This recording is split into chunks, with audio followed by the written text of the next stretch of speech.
The hearing will come to order. We are holding this proceeding virtually in compliance with the regulations for committee proceedings pursuant to House Resolution 965, carried over to the 117th Congress via House Resolution 8.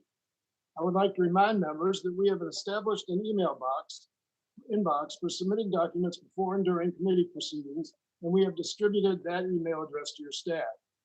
Consistent with regulations, the chair or staff designated by the chair may mute participants' microphones when they are not under recognition for the purpose of eliminating inadvertent background noise. Members are responsible for unmuting themselves when they seek recognition. We are not permitted to unmute members unless explicitly request assistance. If I notice that you have not unmuted yourself, I will ask you if you would like staff to unmute you. If you indicate approval by nodding, staff will unmute your microphone. They will not unmute your microphone under any other conditions. Members must have their cameras on and be visible on screen in order to be recognized. Members may not participate in more than one committee proceeding simultaneously. Don't know if we have any members in the hearing room, but if we do, in light of the attending physician's new guidance and announcement on January 4th, any members present in the hearing room must wear a mask at all times and are required to keep their masks on when seeking recognition and speaking. For those members not wanting to wear a mask, the House rules provide a way to participate remotely from your office without being physically present in the hearing room. And now I will say what I should have said at the beginning. Good afternoon and welcome to the Budget Committee's hearing on protecting our democracy, reasserting Congress's power of the purse. I want to introduce our witnesses for today. This afternoon, we will be hearing from Dr. Molly Reynolds, Senior Fellow in Governance Studies at the Brookings Institution, Liz Hempowitz, Director of Public Policy at the Project on Government Oversight, Etta Emanuele Perez, Deputy General Counsel at the U.S. Government Accountability Office, and Mark R. Paoletta, Senior Fellow at the Center for Renewing America. I will now yield myself 5 minutes for an opening statement. Exactly 1 year ago yesterday, I introduced the Congressional Power of the Purse Act. I said it was an important step in restoring Congress's constitutional spending authority and reinforcing the foundations of our democracy, a responsibility that should be embraced by both sides of the aisle. Today, we are in a new Congress with a new administration that has taken steps to return to previous longstanding norms. We have a reinvigorated OMB led by an acting director with firsthand experience fighting to protect Congress's spending authority.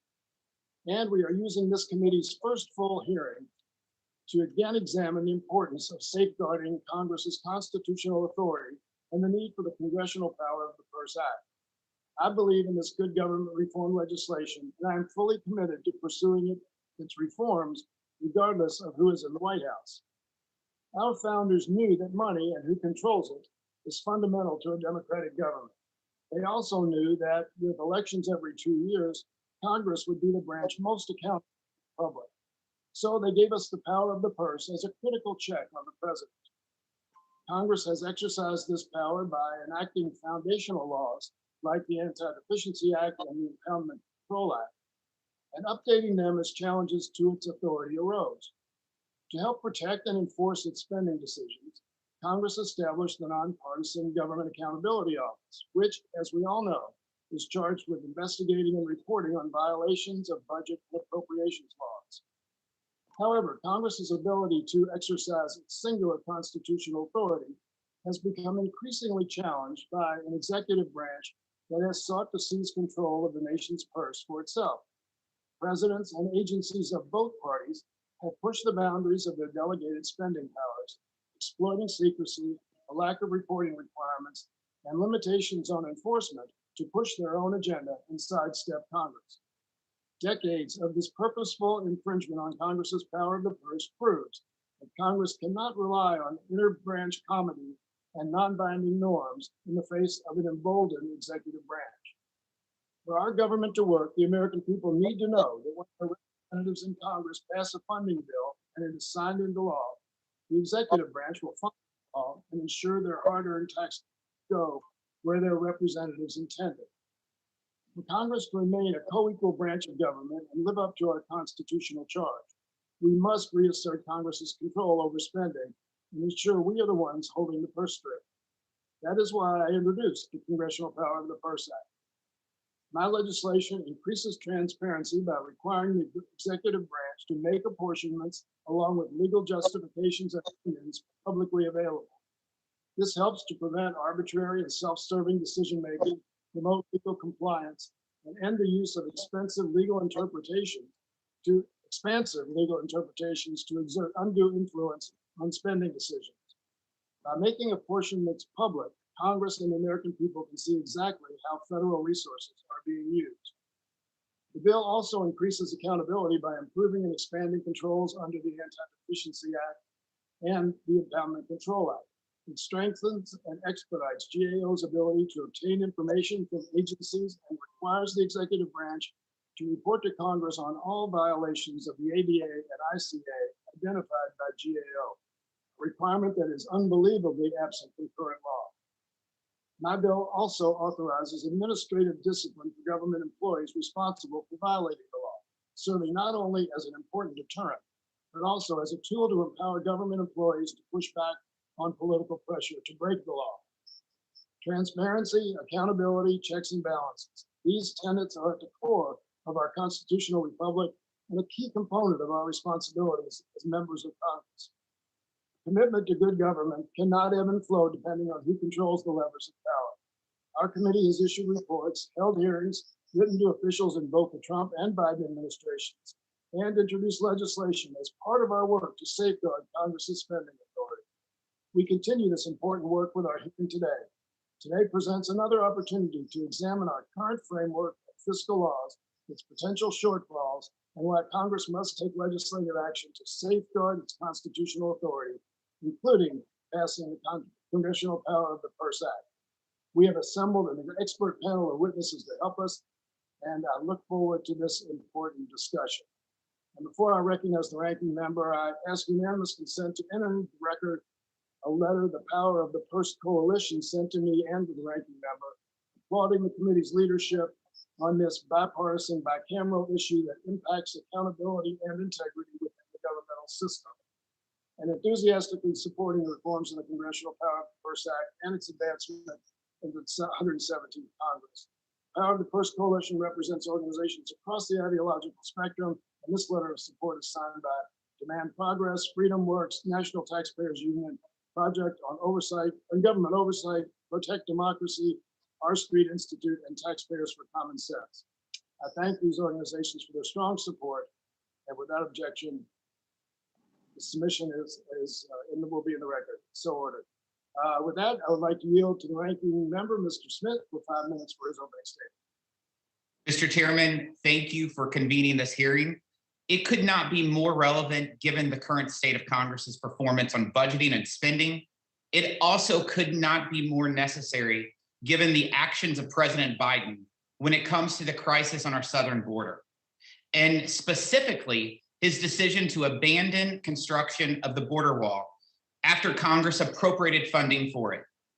The president's decision to withhold funding on the border wall, along with other actions his administration has taken, have only fueled a national security and humanitarian crisis at the southern border. As the chairman is aware, Republicans on this committee have called for a hearing on what we view as an unlawful withholding of funding, especially given this committee's stated oversight responsibilities. I appreciate that the chairman has chosen this committee's first hearing to focus on issues that are related to President Biden's decision to freeze funding for the border wall. This is an opportunity to exercise much needed oversight. Given the chairman's previous concerns with the actions of President Trump on spending appropriated funds, I look forward to his comments on President Biden's decision to withhold funding, since I would assume there would be a similar concern no matter who sits in the Oval Office. I also look forward to hearing from our GAO witness about what that agency is doing as it relates to President Biden's withholding of funding.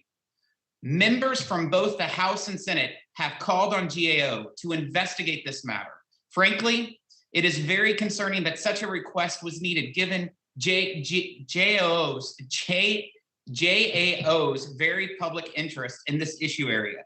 One has to wonder why GAO was not on the case the day after President Biden abandoned construction of the wall.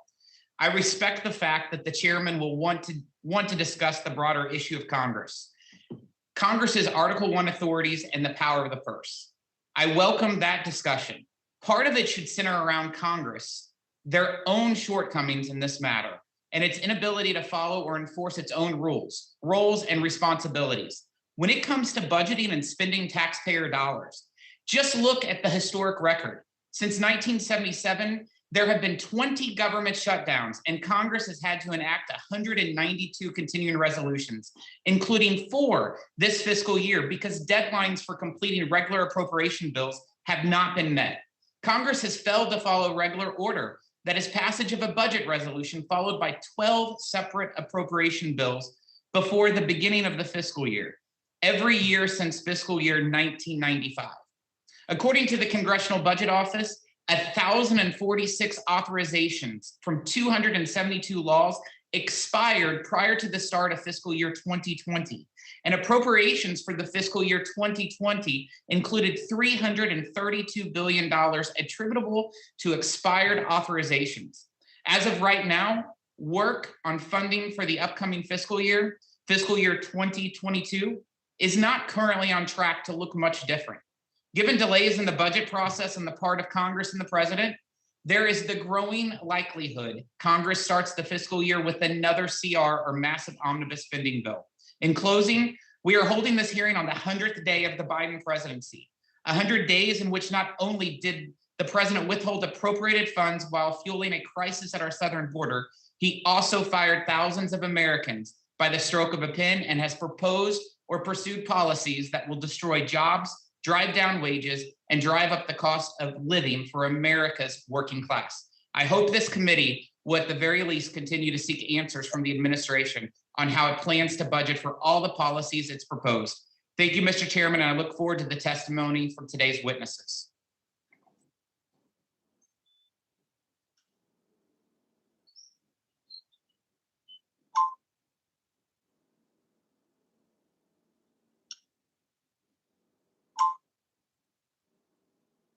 Mr. Chairman, you're muted.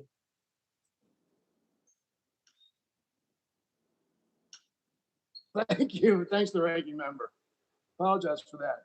But thank you for your opening statement. In the interest of time, I ask that any other members who wish to make a statement submit their written statements for the record to the email inbox we established for receiving documents before and during the committee proceedings.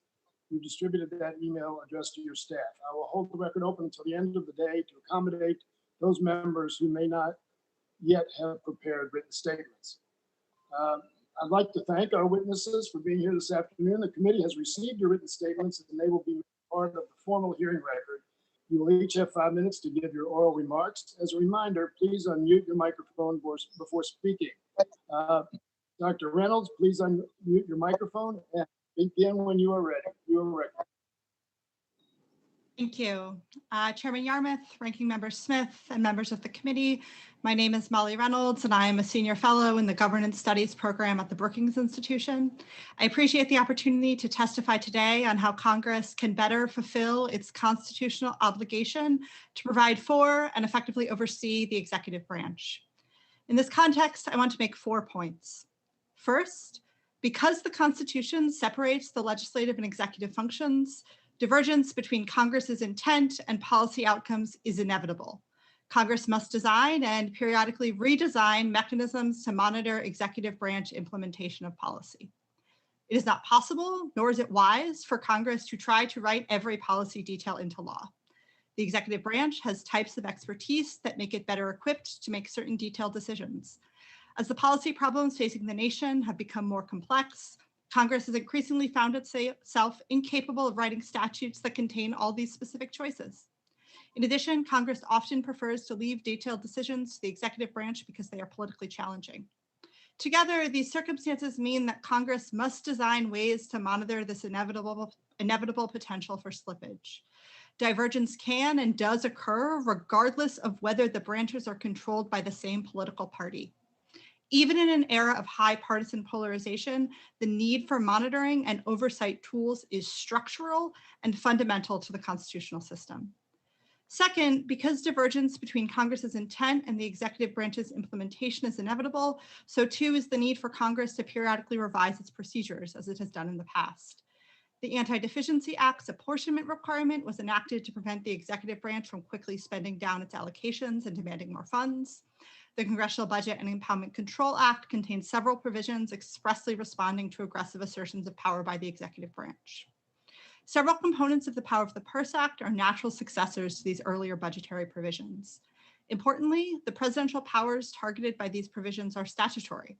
If Congress wrote the statute originally, it too should update it periodically in response to changing conditions. The president is not the only actor whose changing behavior can require a response from Congress. Prior to the Supreme Court's decision in INS v. Chadha, legislative veto provisions were an important tool in Congress's arsenal. Because legislative veto provisions often included procedures that expedited consideration of the review legislation, they demonstrate a powerful choice by some individual members of Congress. Seize some of their individual power in order to give the institution a stronger voice. The Supreme Court's decision in Chadha disrupted that bargain, and Congress would be well served to adapt its procedures in response, as Title III of the Power of the Purse Act does for the National Emergencies Act. Third, the evolution of Congress's own approach to processing spending bills has also increased the need for new tools to enhance oversight capacity. Relying on continuing resolutions on large omnibus bills breeds brinkmanship because the cost to Congress and its constituents of letting the government shut down is so high. Legislators cannot credibly threaten to withhold funding from a specific priority or activity because the president has chosen to stray from congressional intent. When there's a partial shutdown of federal operations, the executive branch has substantial discretion over exactly which activities cease and which ones can continue. This discretion further undermines Congress's power in shutdown confrontations. A common reaction to this brinkmanship is to call for a return to so-called regular order, but little in Congress's recent experience suggests that is likely. Given this, Congress must turn to new tools like those in the Power of the Purse Act to ensure it gets the information it needs. Finally, changes in the nature of congressional oversight also mean that reforms to support Congress's work are needed. Historically, Congress's efforts to oversee the executive branch generally followed a model of accommodation. This accommodations process has eroded, and Congress has had more difficulty enforcing subpoenas against the executive branch. Given this, Congress would be well served to strengthen its hand as it seeks information from the executive branch. Several provisions in the Power of the Purse Act aim to do this. The slow speed at which the federal courts move, however, constrains Congress's ability to use them effectively as the mechanism to ensure executive compliance, even in instances where the courts are likely to side with Congress. The legislative branch must work on its own behalf, just as previous Congresses have done, as part of the continual push and pull between the branches. While other periods of heavy congressional delegation to the executive, like the 1930s and 1960s, were followed by enhancements by Congress of its own capacity to oversee those actions in the 1940s and 1970s, the expansion of executive power that began after September 11th has not been met with a similar assertion of congressional authority. The Power of the Purse Act represents an important part of that necessary effort. Thank you again for the opportunity to testify today, and I look forward to your questions. Thank you very much, Dr. Reynolds. Now recognize Mrs. Hepowitz for 5 minutes. Unmute and you have the floor. Thank you. Chairman Yarmouth, Ranking Member Smith, and members of the committee. Thank you for inviting me to testify today about Congress's power of the purse and efforts to reclaim and reassert that power. One reading of the Constitution's focus and prioritization on the legislative branch is that the founders intended it to be the most powerful actor within the 3 branches of government. However, today we have an executive branch that has encroached on significant authorities that the Constitution explicitly vested in the legislative branch, including the power of the purse. Because of this encroachment, the executive branch now wields a disproportionate amount of power in our 3-branch structure. A rebalancing of that power is long overdue, particularly in light of growing public concern about government corruption. I'm here today to ask you to improve your ability to oversee how the executive branch spends the public money that Congress appropriates. More specifically, I urge you to require more transparency from the White House's Office of Management and Budget about how it apportions or schedules how executive agencies spend appropriated funds. Now that you know what I'm here to ask you to do, I will explain why. Congress has mandated that the executive branch set a schedule to disperse money that has been appropriated to agencies as an attempt to encourage responsible financial management. This is meant to prevent both overspending and programmatic disruptions. This process of scheduling out funding is called apportionment. I want to emphasize that this is not an inherent executive branch power. It's one that Congress created, and it is well within congressional authority to dictate limits to how the executive exercises this function.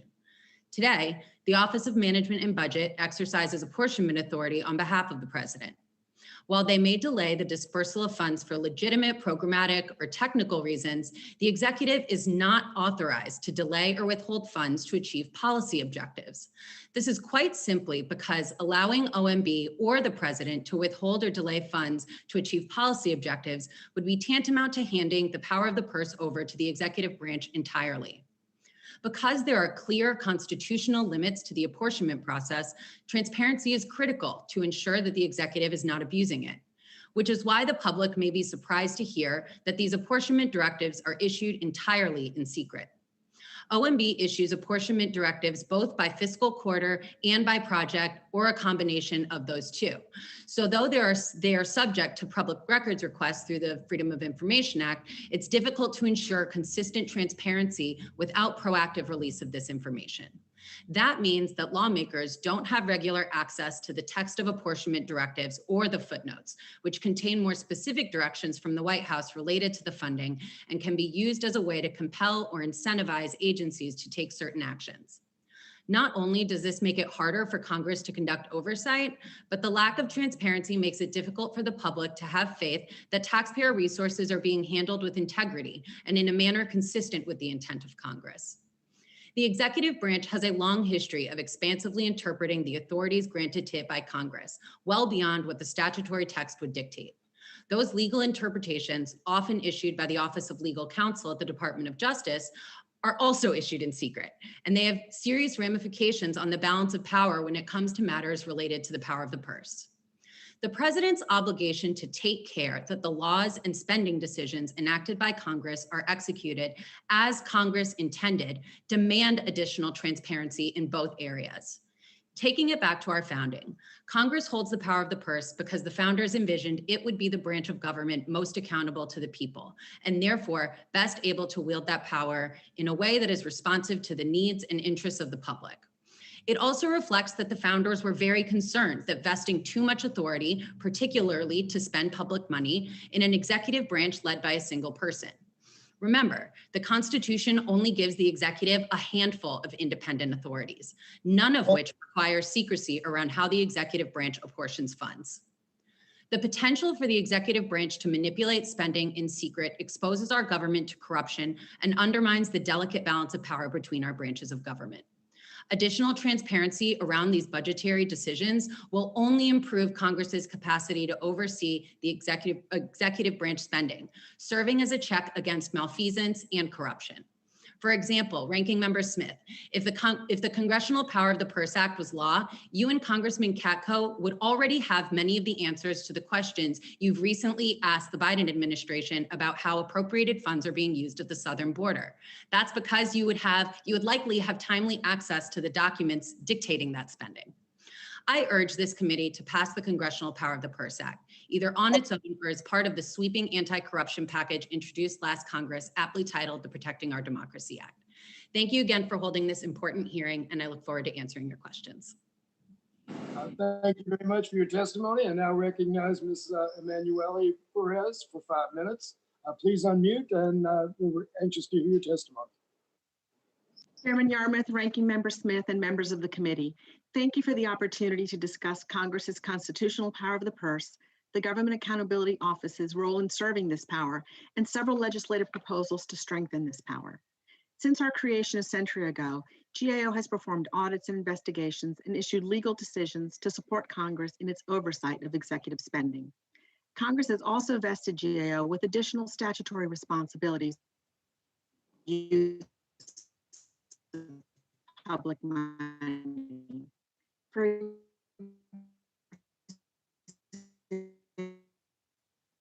You can suspend for a minute, please. Your sound is breaking up. Please the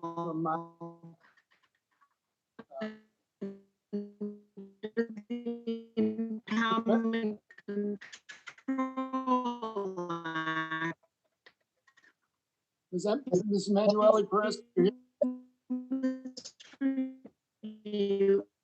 Any special messages the president submits pursuant to the act. And Samantha, is there any way you can communicate with her? Congress special messages.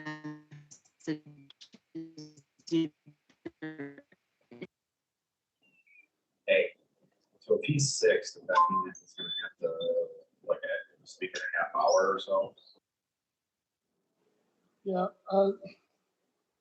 Sam, why don't we see if we can get her sound corrected. In the meantime, we'll hear from Mr. Paoletta. So, Mr. Paoletta, you're recognized for 5 minutes. Please unmute and give us your testimony. Chairman Yarmouth, Ranking Member Smith, and members of the committee, thank you for the invitation to testify today on legislation to amend the Empowerment Control Act. This bill has been described as an effort to strengthen Congress's power of the purse and to prevent impoundments. It is ironic that as this bill is being considered, President Biden is holding, that is impounding, funds for the construction of a wall along the southern border, including $1.4 billion specifically appropriated for the border wall construction. Based on GAO's opinion on funding for Ukraine, President Biden's hold is clearly illegal and a violation of the Empowerment Control Act. But the Democrats on this committee have been silent on this direct assault on Congress's power of the purse. President Biden's hold is 100 days and counting. It's an ongoing hold, which is twice as long as the Trump OMB 50-day hold on Ukraine funds. President Biden's decision to impound these border wall funds, combined with his reversal of other Trump administration policies on immigration and border security, has led to catastrophic consequences in a true crisis of human suffering at the border. These policies have tragically facilitated increased human trafficking and other horrible situations, and this was all avoidable given the good work done by President Trump and his administration to address these issues at the border. Even after the Trump OMB released the funds for Ukraine after 50 days, Chairman Yarmouth and Chairwoman Lowey stated that OMB's unilaterally delaying the funding was an abuse, this is a quote, abuse of authority provided to the president to apportion appropriations and sent sweeping document requests to OMB. Why hasn't the chairman or any Democrat on this committee issued any statements or sent document requests to DHS or OMB asking about this ongoing hold? If you truly cared about preventing impoundments or asserting Congress's power of the purse, your actions would not be governed by who is president or whether you agree with the policy. GAO rejected the Trump OMB's argument that the president could hold funds to figure out how best to spend the funds consistent with the appropriations and the president's agenda. In contrast to that Trump hold, President Biden's hold is designed to specifically thwart a lawfully enacted congressional appropriations to build a border wall. President Biden pledged during the campaign not to build another foot of the wall, calling it a waste of money. His FY22 discretionary request proposes to rescind the very border wall money that he's holding. Thus, the Biden administration is apparently now intentionally under-executing congressionally appropriated funding in order to later rescind it. That is a flat-out defiance of congressional intent and is a textbook impoundment. GAO's Ukraine opinion stated, the ICA does not permit policy deferrals for policy reasons. Faithful execution of the laws does not permit the president to substitute his own policy priorities for those that Congress has enacted. This bill will only make a bad law worse. The ICA has undermined responsible stewardship of government spending. Why? Because the ICA disincentivizes any effort to run programs more effectively to achieve savings by mandating onerous procedures to make it all but impossible to save unnecessary funds. It used to be well-established policy to faithfully implement programs with the least amount of money necessary. The ICA now makes those efforts potentially illegal. The ICA overthrew 200 years of how the executive and legislative branches work together. Congress should use its powers under Article 1 of the Constitution to focus on passing detailed authorizing laws, reauthorizing the hundreds of laws that have expired, and enacting separate appropriations bills on time and not in a monstrous omnibus passed months late. Well-crafted laws authorizing federal programs are critically important to ensuring that the executive can effectively fulfill congressional intent. The appropriation should be a means to implementing that federal program, not an end in itself. The bill's provisions are all meant to increase the micromanaging of the daily operations of the executive branch, and they will further undermine effective stewardship of government spending. For example, the provision that requires funds to be made available for obligation within 90 days of the end of the period of availability is wrong-headed. By shortening the timeline by when an appropriation must be apportioned, and particularly given Congress's inability to pass things on time, this bill will only further undermine presidential decision-making and exacerbate wasteful spending.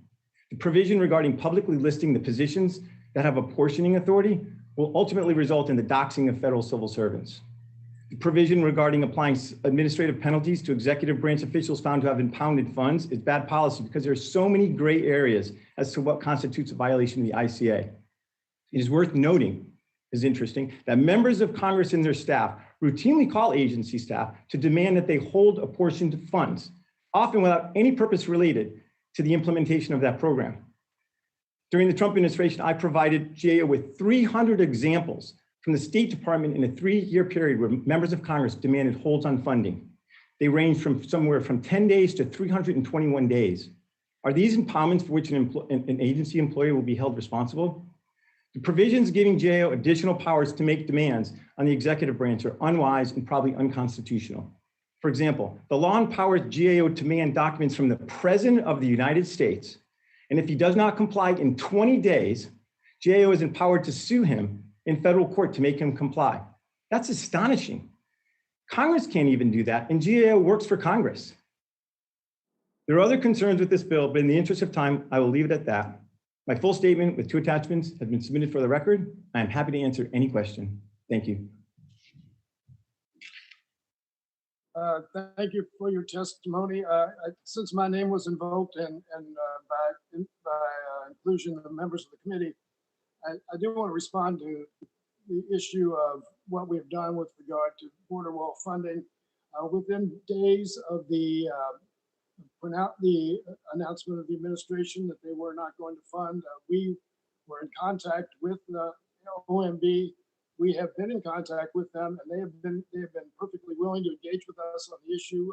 We're certainly seeking answers from them, but when the Republican senators, and I guess Republican House members as well, requested that GAO investigate this situation, and they are currently investigating, we will respect that process as we respected it in prior occasions. So I just wanted to get that on the record, and hopefully we can get Ms. Emanuele Perez back on and get her sound corrected.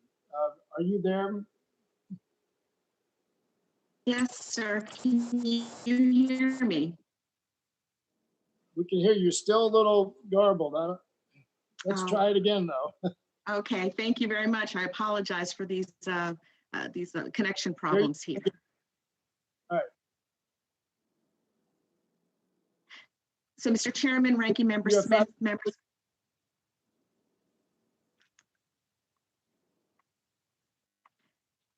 Thank you for the opportunity to discuss Congress's constitutional power of the purse, the Government Accountability Office's role in serving this power, and several legislative proposals to strengthen this power.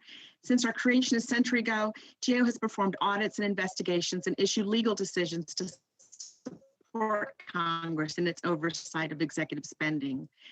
GAO also has been vested with additional statutory responsibilities to oversee the use of public money. For example, under the Impoundment Control Act, we must review any special messages the President submits pursuant to the Act and report to Congress when a special message is either improperly classified or not transmitted at all. Regularly providing technical assistance to Congress and executive branch agencies. We publish the Red Book, a multi-volume appropriations law treatise that is relied upon across the government, and we teach a principal appropriations law course that should be prudently considered. And the Supreme Court has cited GAO's Red Book in support of its appropriations law matters. GAO takes seriously its role in protecting Congress's power of the purse. Today, I'd like to discuss several suggestions we have for legislative changes that will strengthen Congress's power of the purse and provide increased transparency. First, we would like to recommend that Congress amend the Impoundment Control Act to expressly preclude the withholding of budget authority through its date of expiration to ensure the prudent obligation of appropriated budget authority.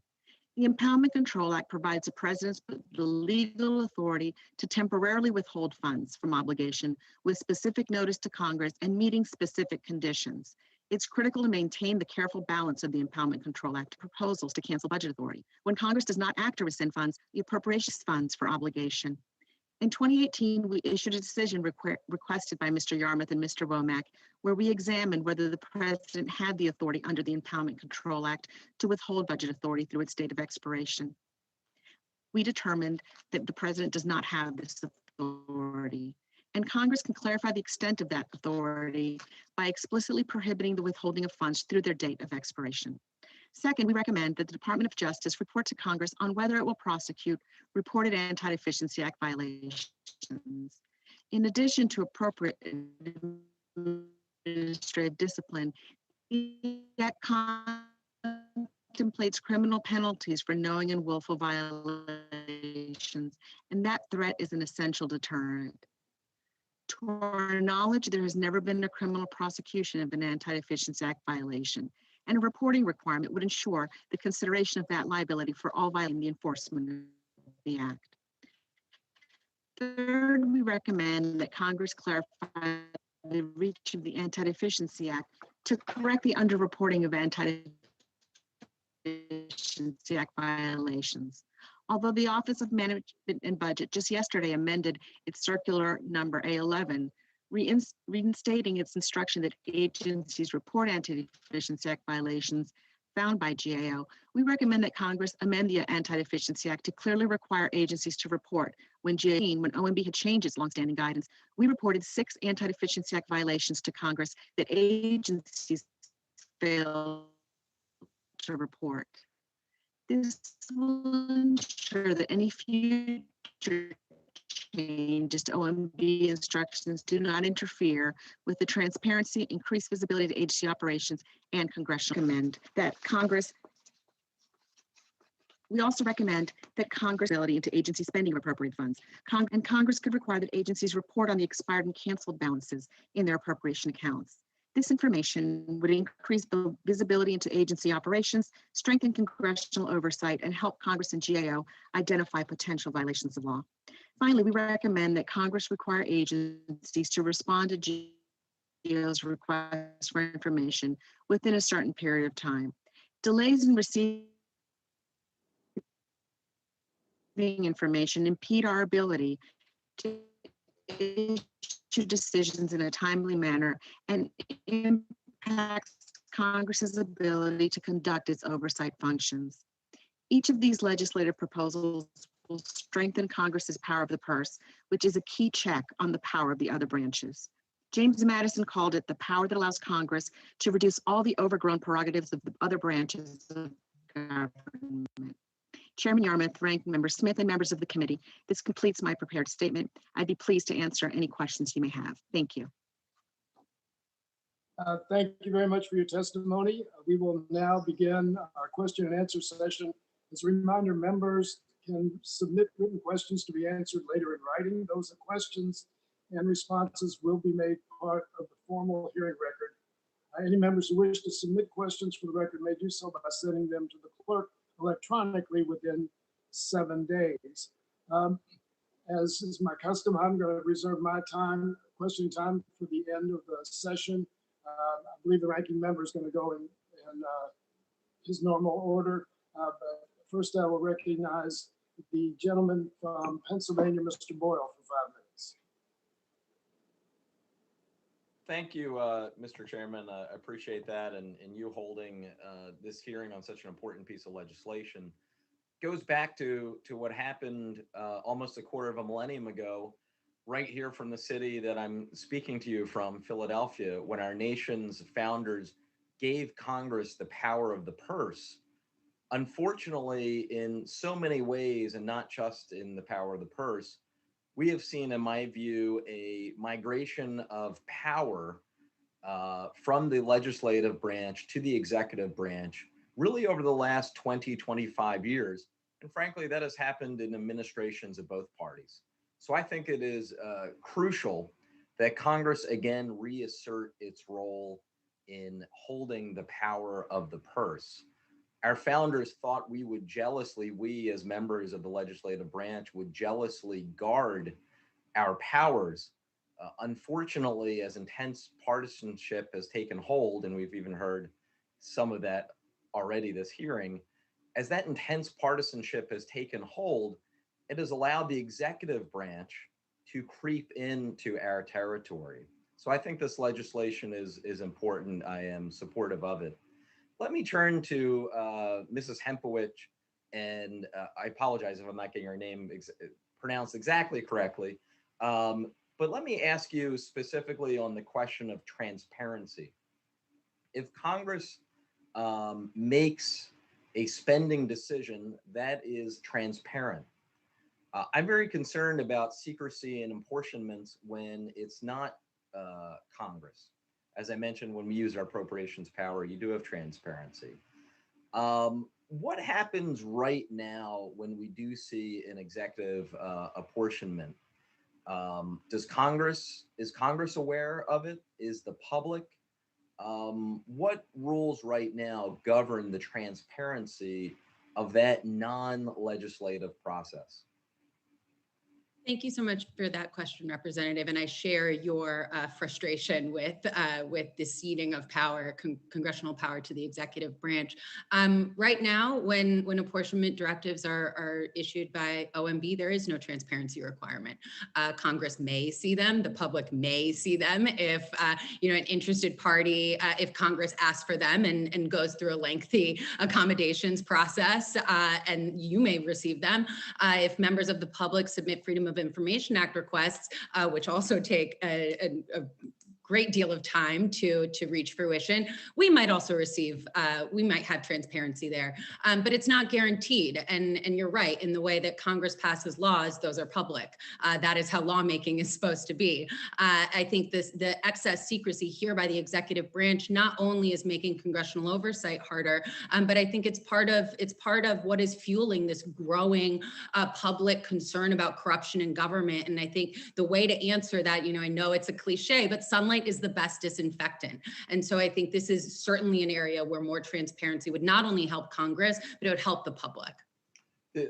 Thank you for that. The natural follow-up then is, what suggestions or ideas would you have on how we can improve transparency in those sort of executive branch apportionment decisions?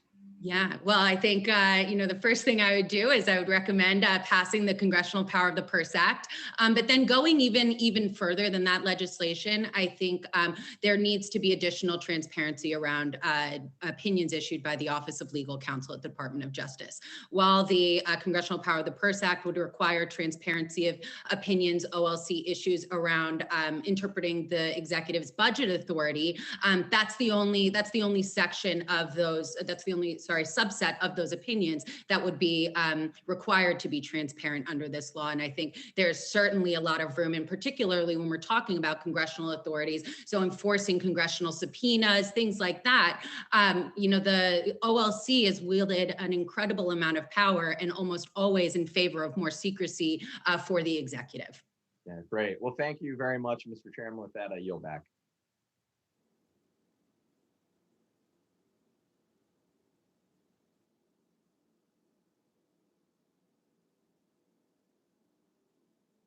There you go. All right, I'm having trouble unmuting. Thank you, Mr. Boyle. And I now recognize the ranking member, Mr. Smith of Missouri, for 10 minutes. Thank you, Mr. Chairman. First, I just want to raise my frustration with these virtual hearings.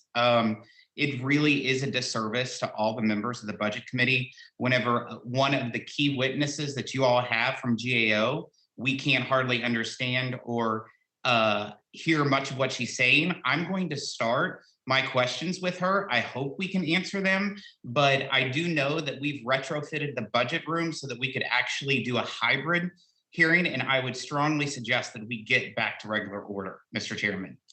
We want to as soon as possible, but I think we have connected her with a phone line now, so she should be clearly audible. Thank you, Mr. Chairman. Thank you. Ms. Perez, I'll start with you. As you are aware, on March 23rd, 2021, 71 Republican members of Congress, including myself, joined 40 Republican senators in requesting a GAO legal opinion on suspension of border wall construction contracts and withholding appropriated funds. I ask unanimous consent, Mr. Chairman, to submit this letter into the record. Without objection, so ordered. Thank you, Mr. Chairman. Ms. Perez, can you provide any status update on when GAO will issue this opinion? Yes. Yes, sir. We do have right now pending a decision that we're working on. We have asked OMB and DHS to provide factual and legal views to us, and we're expecting their responses right now, mid to late next week. We did actually begin looking at this issue when the president announced this in January. And of course, also accepted the request signed by you and various other members. But it is something we have been looking at and are asking OMB and DHS to provide us with information. Okay, so Ms. Perez, you're telling me that GAO started looking into this without any member of Congress requesting it? Yes, that's correct. As part of what we do under the Impoundment Control Act, if we become aware of a potential impoundment, we do start looking into it. Sometimes we learn through it from Congress, we learn through it through the media. In this case, of course, the president did issue a proclamation. So therefore, we did become aware of a possibility of an Impoundment Control Act issue and did start looking at that time. Thank you, Ms. Perez. I just want to reiterate, given that this is an ongoing hold, and it's currently happening, resulting in a clear humanitarian crisis at our border, I believe that it's the responsibility of GAO to make this decision very quickly. As I pointed out in prior letters, when GAO addressed the Ukraine funding in the prior administration, that was after all of this was done. And when Senator Van Hollen submitted the letter, it was in December, and in January 16th, I believe it was, you all had a decision. So I definitely want to encourage, because of the crisis on the southern border, that this decision gets out there easily. Because I mean, I think it's pretty straightforward that this administration is violating the law. And I just would highly encourage that, just for what's going on. And as a member of Congress, that is the power of the purse. So I would like to go to, it's been 100 days since President Biden has suspended the border wall funding. Can you tell me what day it was that GAO started to look into this? When we heard of the president's decision to pause the funding, we heard of the declaration that he did make. We immediately did start talking within GAO to start looking at what were the issues we needed to find, who do we need to talk to, what type of information do we need to obtain, and then of course, subsequently, we also received the request from members such as yourself. So it's of the president making that decision. I look forward to that, and I hope that you will notify us as soon as you have that decision. Absolutely, we will, and we certainly share, the urgency for having these decisions done as quickly as possible. We do look forward to hearing from OMB and DHS very soon, so we hope that will give us the information that we need to make that decision. Thank you. I'll move on to Mr. Paoletta. It's been 100 days since President Biden suspended construction of the U.S. southern border wall and paused funding for border wall construction. These actions appear, in my opinion, to violate the Impoundment Control Act. This committee was very active in its oversight of the executive branch last Congress, but the Democrats have seemingly been pretty silent on the biggest power of the purse abuse occurring right now in the first 3 hours of this current administration. That is why my colleagues and I on this committee have demanded a hearing on the administration's constitutional abuses, the violation of U.S. law, and unjust pause on border wall construction. I'm glad this hearing will provide an opportunity to discuss those issues, and I ask unanimous consent to submit the letter written by committee Republicans on this issue dated March 29th, 2021 into the record, Mr. Chairman? Objection, so ordered. Thank you, Mr. Chairman. So under the Impoundment Control Act, what are permissible grounds to hold or pause funds? Well, you can pause, thanks, Mr. Smith. You can pause funds if you're gonna, you can send up a deferral notice to the Congress. You can pause funds if you're sending up a rescission package to the Congress. If you're in the day-to-day management of your funds, and it's interesting to listen to this discussion as a person in part of the executive branch. If you're trying to implement the program and you need to pause the money to figure out how best to spend that money within the confines of the appropriation, you can pause it. OMB has apportionment authority too, right? As the testimony and oral testimonies discussed. And it is day-to-day operations within OMB to apportion funds. So if you have two-year funds, you might apportion it so that half those funds are unavailable for the first year, right? That's an apportionment, right? It's putting those funds off. That's just, we view that, or the executive branch views that as just day-to-day administration of or implementing programs. So I just want to get this right. So funds cannot be withheld for a policy reason? Again, so in terms of, my view is that so long as you're trying, so if you're trying to implement the program consistent with the appropriations, and there are multiple ways you can do that, right? So it's consistent with the appropriation and in trying to figure out if you can, I'll take the perfect example is the WHO funds, right? That issue.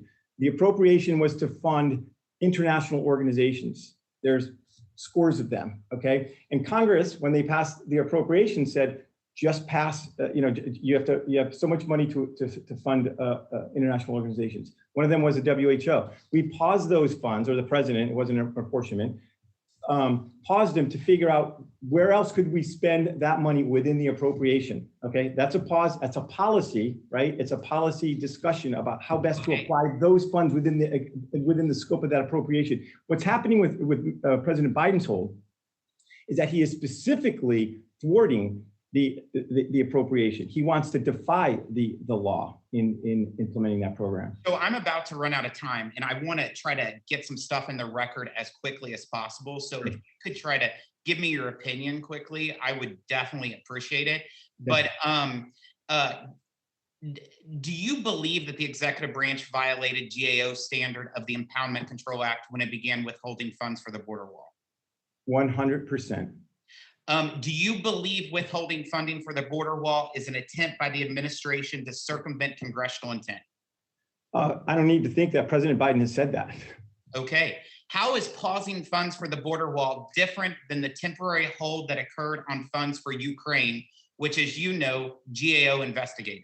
Sure. We paused those funds to allow a policy process to go on and figure out how best to spend those funds. If you looked at the first hold, it was for 10 days. It was to get a policy discussion because the president had to express concerns about the spending of that money and the way it may have been spent. So, so we paused it for 10 days, in little shorter holds to allow a policy discussion to happen. It was to be done consistent with that appropriation, and in fact, it was obligated consistent with that appropriation.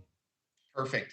Okay, when it comes to Congress's power of the purse, it appears Congress itself is failing to do its job. As I mentioned in my opening statement, Congress has failed to follow regular order when it comes to budgeting and reauthorizing programs. Would you agree that a focus when discussing Article 1 authorities should include how Congress has on its own ceded its power of the purse by failing to authorize and appropriate in a regular, detailed, and timely manner?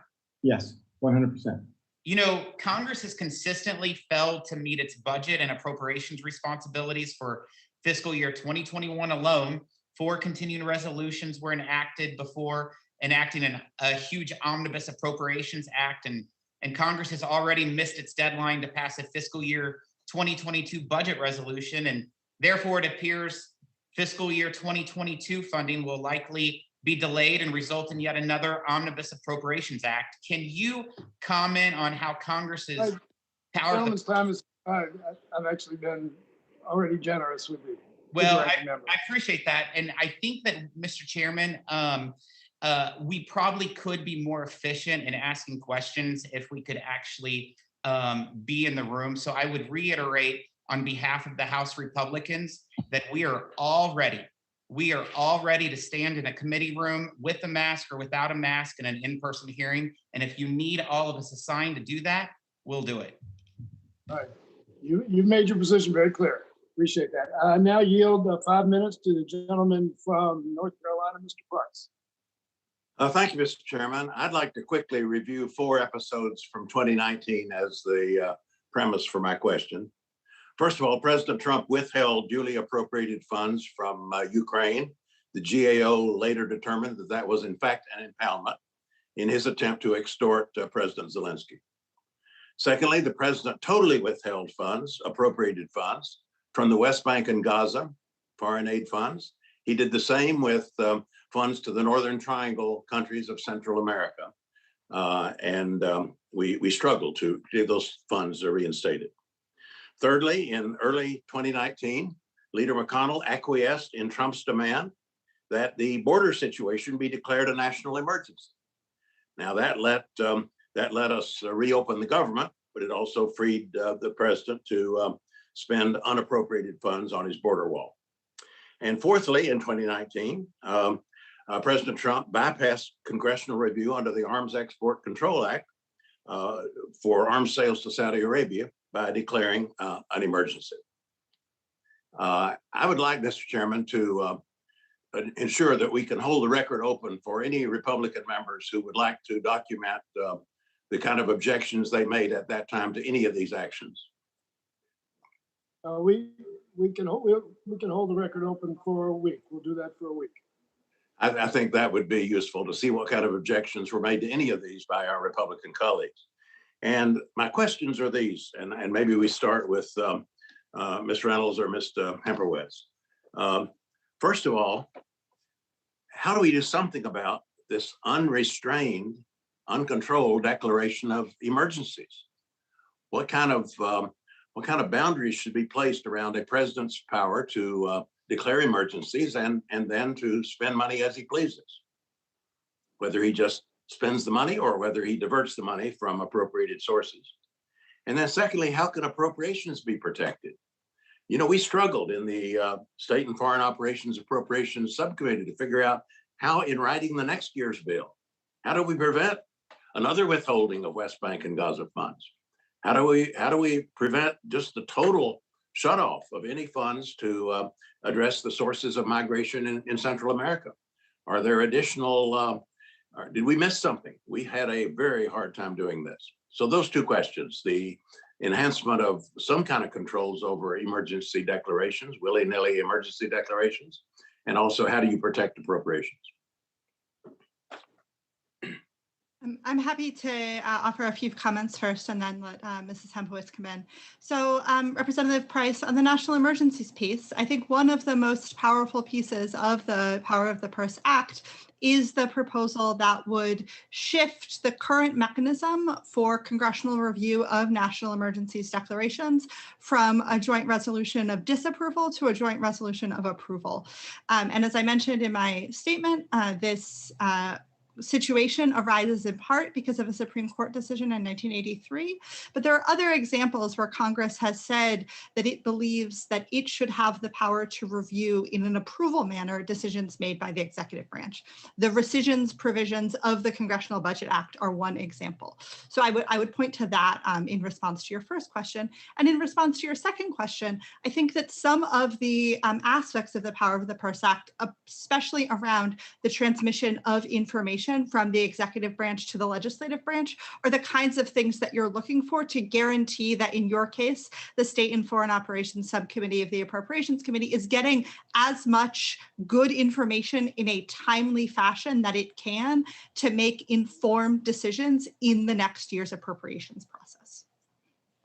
And I agree with everything Dr. Reynolds said, and I just want to make one additional point on the national emergencies question. After President Trump declared the emergency at the southern border, there actually was incredibly bipartisan pushback in both the House and Senate. The president had to use the first veto of his presidency to veto the Congress, telling him in a bipartisan way, we object to this emergency authority being used this way immediately after we had a long drawn out government shutdown over this very issue. And I just want to highlight that members of Congress from both sides of the aisle objected there, not because they objected to the policy that was being enacted by the president to build the border wall, but because they objected to how the president was making an end run around Congress and really usurping the Congress's power of the purse in that instance. And so I just wanted to highlight that under the National Emergencies Act, again, these are authorities that the Congress has delegated to the executive. And so it doesn't make sense to me that it is so easy for the executive to work against Congress's expressed intent when it comes to executing those powers. And so I think a vote by Congress as envisioned by part of the Congressional Power of the Purse Act, where Congress has to approve an emergency for it to go longer than 30 days, is exactly the way to address that problem. Thank you for your response. Gentleman's time has expired. I now recognize the gentleman from California, Mr. McClintock, for 5 minutes. Thank you, Mr. Chairman. I just wanted to offer the thought that we've got no standing to complain about executive actions, whoever the president is, until we've thoroughly cleaned up our own house. Our refusal under both Republican and Democratic majorities to follow our own rules and meet our own responsibilities, I think is at the heart of the fiscal mess that we're facing today. Let me mention 3 issues. Our failure to follow our own rules on unauthorized appropriations, our failure to follow our statutory responsibilities under the 1974 Budget Act, and finally, this return to earmarks that I'm ashamed to say Republicans in the House are now joining. Thank God the Senate Republicans are not. First, let's talk about unauthorized appropriations.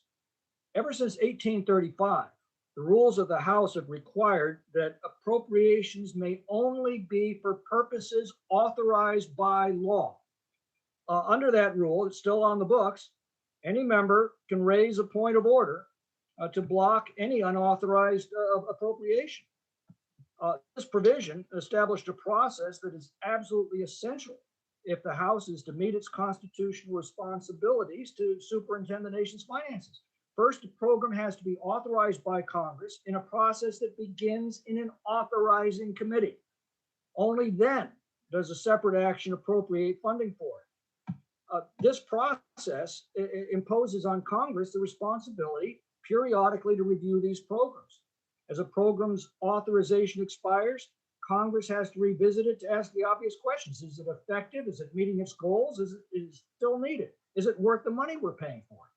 And depending upon the answer to these questions, Congress then renews the program, reforms it, or lets it die.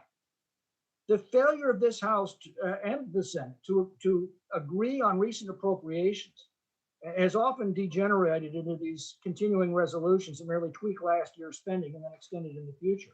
And when we do pass appropriations bills, about 1/3 of the discretionary spending for purposes not authorized by law. Programs whose authorizations had lapsed years and sometimes decades ago. This is happening because the 1835 rule forbidding unauthorized appropriations is consistently waived, stripping members of their right to object. The second issue is our failure to follow the budget law. You know this, the 1974 Budget Act gives the House a very powerful set of tools to control spending and balance the budget. For years on the House Budget Committee, I've heard it said that, well, the budget's merely an aspirational document offering a vision for the direction the government should take. That's simply not true. The budget is an operational document, the single most important tool we have to control spending. The problem is we just don't use it. I've also heard incessantly that, well, it's the mandatory spending and that's beyond our control. Well, the budget resolution sets limits on the discretionary side that's appropriated annually. That's about 1/3 of our budget. It also limits the mandatory spending that's set by statute. That's about 2/3 of the budget. But it also gives us powerful tools to enforce both limits. The problem is we just don't use them. On the discretionary side, as the deadline approaches and the threat of government shutdown looms, the appropriation bills are cast aside in favor of stopgap measures that continue the spending trajectory without reform. And on the mandatory side, enforceable limits are supposed to be placed in the reconciliation instructions that are sent to the House authorizing committees. Those committees are then required to make conforming statutory changes. If the committees fail to act, the Budget Committee can do so directly. But this powerful process is never used. Why? Because decisions on reforming mandatory spending, mainly entitlement programs, are the most difficult decisions in our fiscal policy. It's easier not to make them and just blame the process. And finally, I want to address this return to earmarks, aided and abetted by my own party. It's an ominous development. There's been a settled principle since Magna Carta that the authority that appropriates money should not be the same authority that spends that money. That's why we have a separation of powers. Congress makes law but cannot enforce it. The president enforces law but cannot make it. Congress declares war but cannot wage it. The president wages war but cannot declare it. And Congress appropriates money but cannot spend it. The president spends money but cannot appropriate. There's a reason why earmarks breed corruption. They break down that same separation of powers that's at the center of our constitutional architecture. So I would simply say, in response to the subject matter, Mr. Chairman, with all due respect, the fault, dear Brutus, is not in our stars and it's not in our presidents, but it's in ourselves that we are underlings. I yield back. Gentleman's time has expired, and now you have 5 minutes to the gentleman from Illinois, Mr. Caucus. Thank you, Mr. Chairman. You know, I have to be honest, other than the members of Congress and some legal and constitutional scholars, I really don't believe that most everyday Americans are thinking about the Congress's power of the purse and what the framers intended. And while I certainly believe that it is critical that the Congress control how the people's tax dollars are spent, the people are thinking more about things like whether or not they have access to quality health care, that their children are safe at school, and that they are able to pay their bills, their rent, and their mortgage. So what I'd like to do is go witness by witness and ask if you can give me an example of why these questions about the control of federal spending matter in the real world. I'll start with Ms. Reynolds. Just real short, because I don't have that much time. Sure, thank you. I think what's important to remember is that Congress and the executive branch both have roles to play here. The executive branch makes certain decisions, but someone has to make sure those are good decisions, and that's Congress's responsibility. And so if you have a constituent who calls the Social Security and waits a long time on hold, how else are you supposed to help them then sort of investigate and oversee what is happening? That's an example. That's good. That's an example. Okay, Ms.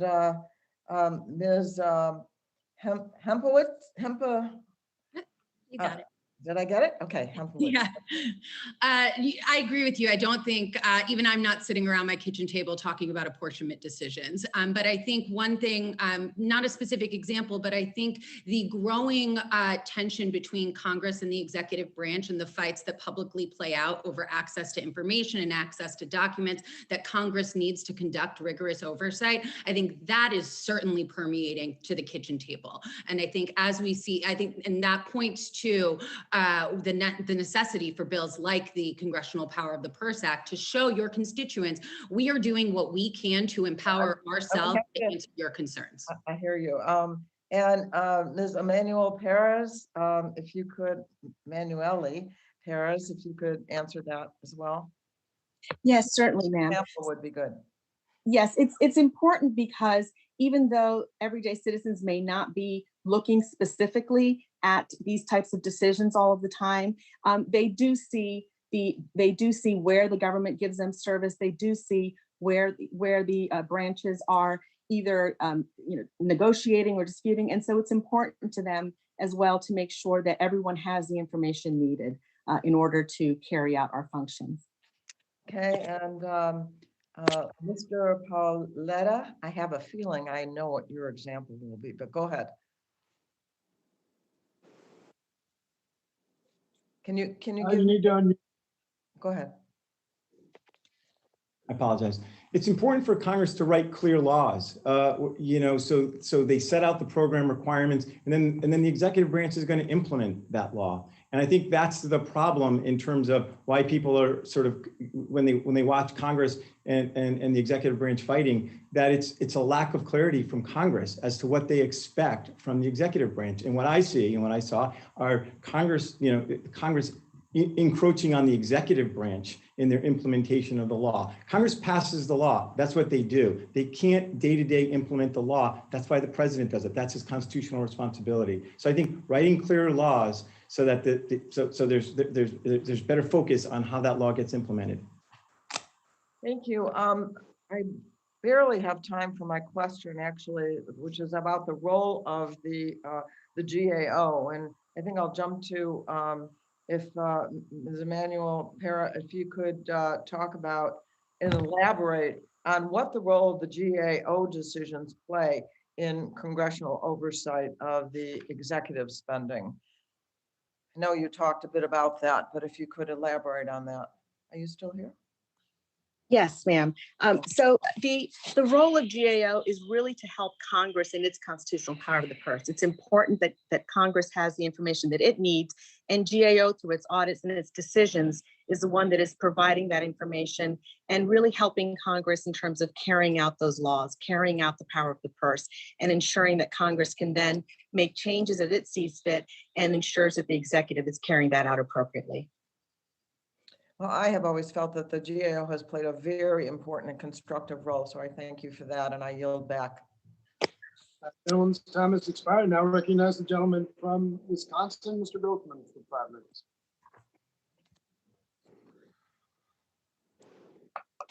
You need to unmute, Mr. Bilkman. You have left the building. I don't see him there visually, so we'll come back to him. I now recognize the gentleman from Michigan, Mr. Kildee, for 5 minutes. Okay, I'm leaving.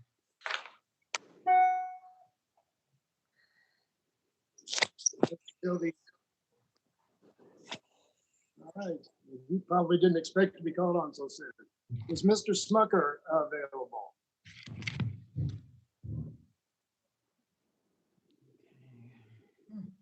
Yes, can you hear me, Mr. Chairman? Yes, Mr. Smucker, you gentleman from Pennsylvania is recognized for 5 minutes. All right, sorry about that. Caught me by surprise a little bit. I know, yeah, I know. But thank you so much for holding this hearing, Mr. Chairman. I was pleased that we're holding a hearing on this important topic, and actually a little surprised given that it's based on the actions taken by President Biden on his very first day in office relative to the— Any reason for me to stay on? Relative to the border wall. And I think if we were to be consistent with comments made last Congress by Democrats and by the chairman, we should be calling this executive order illegal. I don't know that I've specifically heard that word today, but this is, I think, an important discussion to have. And certainly, to the point that was made earlier about what people care about, people care, certainly in my district, about what's happening on the southern border. We're seeing a real crisis here on the border. I can tell you, I saw firsthand, along with many of my colleagues who have visited the border and seen the impact on the border, certainly the impact on the Border Patrol agents who are just completely overwhelmed. And so this is a real crisis that we're dealing with as a result of what I think is an illegal action by the president, freezing the congressionally appropriated funding for the construction on the southern border wall. So, Mr. Paoletta, I'd just like to ask you whether you would make that statement based on your work at OMB and the standard that was set last Congress as we talked about President Trump's actions. Do you believe that the president's actions in this case were illegal? Yes, I do, Congressman. I think they're 100% illegal. And it's very clear from his actions and his statements. During the campaign, he said he wouldn't build another foot of wall. On his first day, he issued an executive order pausing all funds. Every report is that all funds have been paused and construction has been completely stopped, which is a terrible policy decision, but for purposes of legality, it's illegal. His press secretary also said they weren't going to spend any more money on the wall. And then he put it in his FY22 discretionary request that he wants to have Congress rescind all unobligated balances. So that's completely different than what we were doing in the Trump administration, which was within the appropriation, trying to figure out how we would spend those funds. So it was consistent with the appropriation. It wasn't defying the appropriation. That's why this is illegal. And it's interesting to hear GAO say that he started looking at it and talking internally. It'd be interesting to know exactly when they reached out to the administration to ask their views. It seems like it was well after the 2 months when the senators in the House sent a letter asking them to look at it. Yeah, well, maybe they'll have an opportunity to answer that question a little later. But I'd like to, I guess, hear from you. Why do you think we're not talking about this in those terms, particularly when we've seen my colleagues from the other side of the aisle really talk about the administration last cycle? Why aren't we doing that this cycle relative to this action? I was we were on the receiving end, the Trump OMB, of the letter from the chairman on, I think it was September 27th, 2019, asking us for a ton of documents. He says he's reached out to OMB to ask for information. That's a little different in terms of how he handled the Trump hold.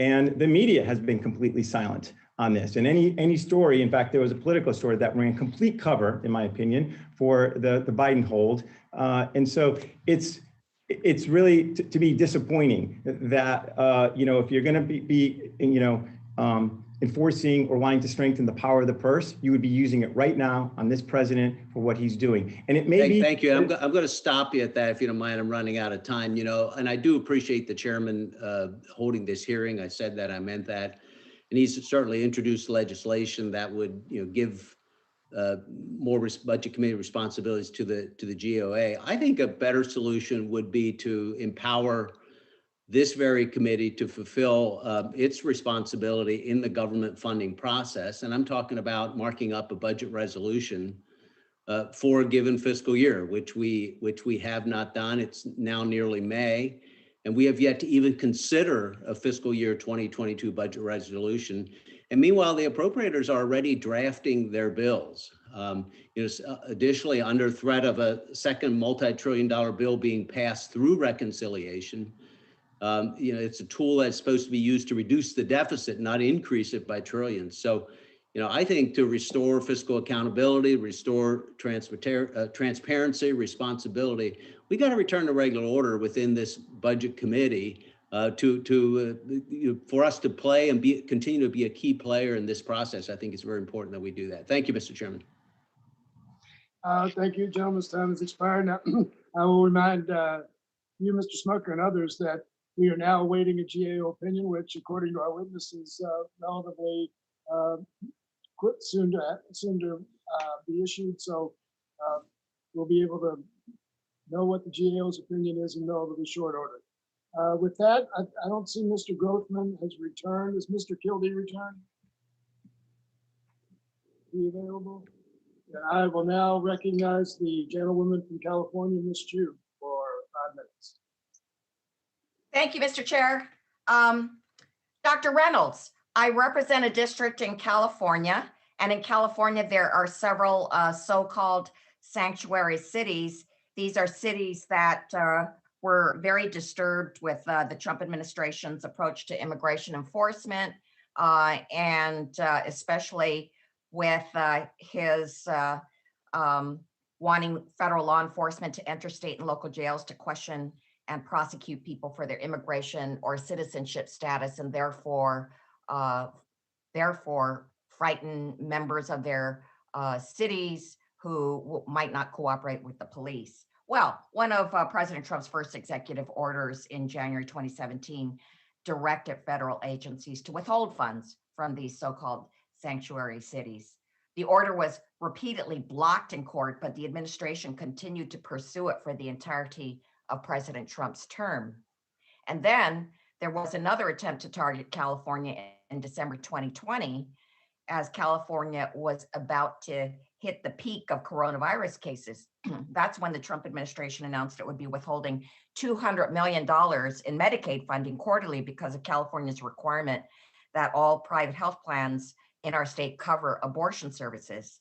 Not only did this put the lives of Californians struggling to fight off a pandemic in danger, it showed blatant executive overreach because the funding the Trump administration threatened to withhold had nothing to do with the alleged violations of restrictions on abortion funding.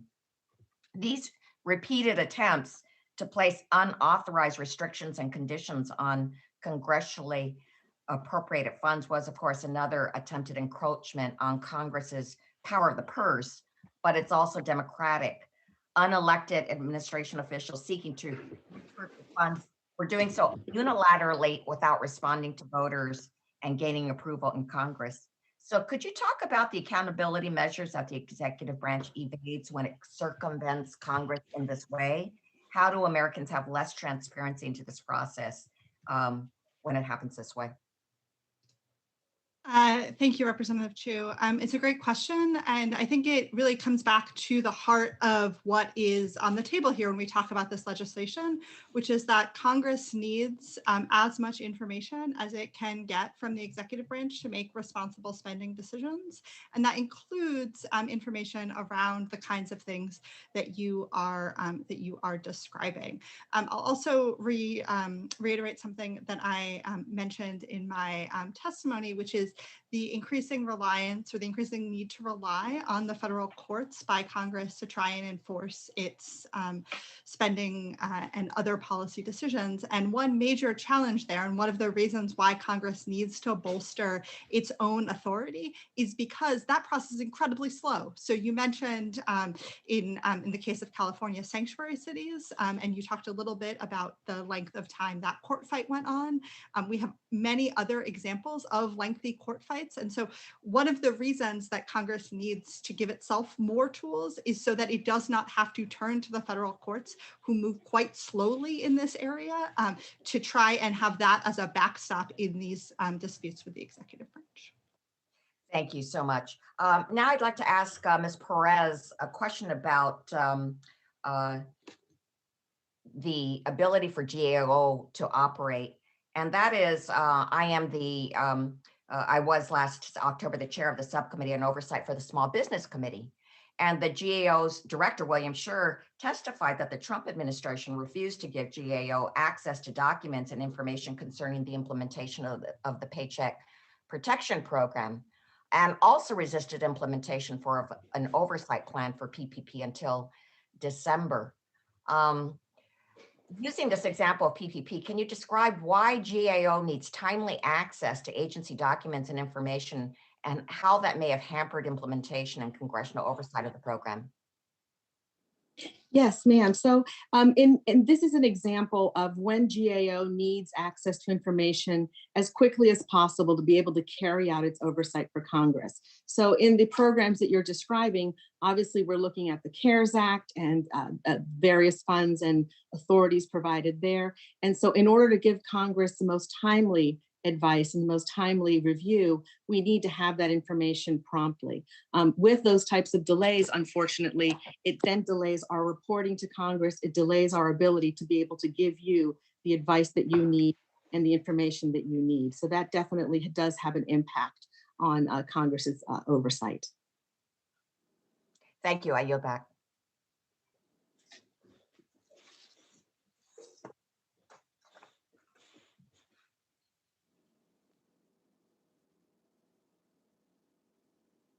Oh, somebody muted me.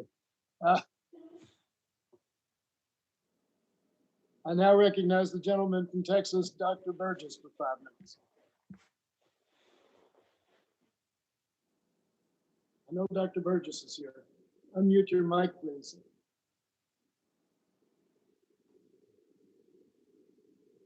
minutes left. I know I can see Dr. Burgess on the screen. Dr. Burgess, you have 5 minutes for your question. Can you hear my question? No, we didn't. Now we hear you though. All right, very good. Thank you, Chairman. Thank you to the witnesses for joining us today. Mark, Mr. Paoletta, good to see you again. Mr. Paoletta spent a good deal of time as the Chief Counsel on our Oversight Investigation Subcommittee on Energy and Commerce, from subcommittee that I've always held in very high regard. One of the most important subcommittees in the United States House of Representatives. But I'm just going to ask you again, Mr. Paoletta. And I think that Ranking Member Smith and perhaps Representative Smucker have also made this point, but it seems like we've got a set of parallel circumstances. January 16, 2020, the Government Accountability Office determined the president could not withhold funds under the Impoundment Control Act for policy reasons. And then on his first day in office, President Biden signed a proclamation pausing all obligated fundings for the border wall construction and directing the Secretaries of Defense and Homeland Security to create a plan to redirect these funds. So is there a substantial difference between the actions of then President Trump and now President Biden in regards to those two activities? Yes, they're completely different.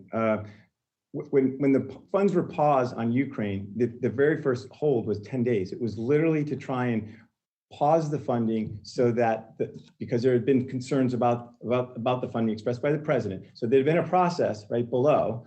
That doesn't end the process, right? In the executive branch, the president is the person who makes the decision at the end of the day. And so we wanted to pause the funds to allow a policy discussion to happen. I wasn't part of that policy process, but we were able to pause those funds. And at the end of the day, those funds were spent consistent with the appropriation, right? What's happening here is that it's completely designed to thwart that appropriation, because President Biden has already said he doesn't want to build another foot of the wall. His executive order said it's a waste of money. So everything about this. Let me just ask you though, if I could, the GAO though made a determination when President Trump paused the funding that seems like it would have to be consistent. It would have to make the same decision about the pausing of the border wall funding. In other words, the inconsistency of coming to a different conclusion, giving those two fact sets, well, that just wouldn't be possible, would it? It would be impossible. Well, I mean, that's what's so frustrating for so many of us. I live in Texas, not on the southern border. I live on the northern border, but many trips down there over the years, and to see the border wall construction literally halted with big gaps, and that is where the cartels and coyotes are directing their human smuggling and human trafficking, and it is heartbreaking. It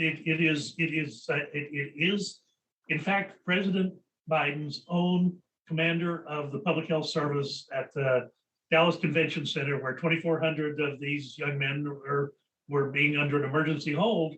He said this: we're responding to it's a crisis management situation. Well, you wouldn't have a crisis management situation if you didn't have a crisis. Look, I just left another hearing, and we're talking a lot about budget process here today, and I know that is something that can bore people, but you're very familiar with, of course, in the oversight of the Environmental Protection Agency and the Energy and Commerce Committee for several years, going back to an IG report in 2015, when they suggested that the Title 42 exceptions for salaries in the EPA were never authorized by the United States Congress. And in fact, I had an opportunity to question the new administrator. He seemed unaware of that. He did make a promise that he would come back with forthright and transparent data for the subcommittee about their hires.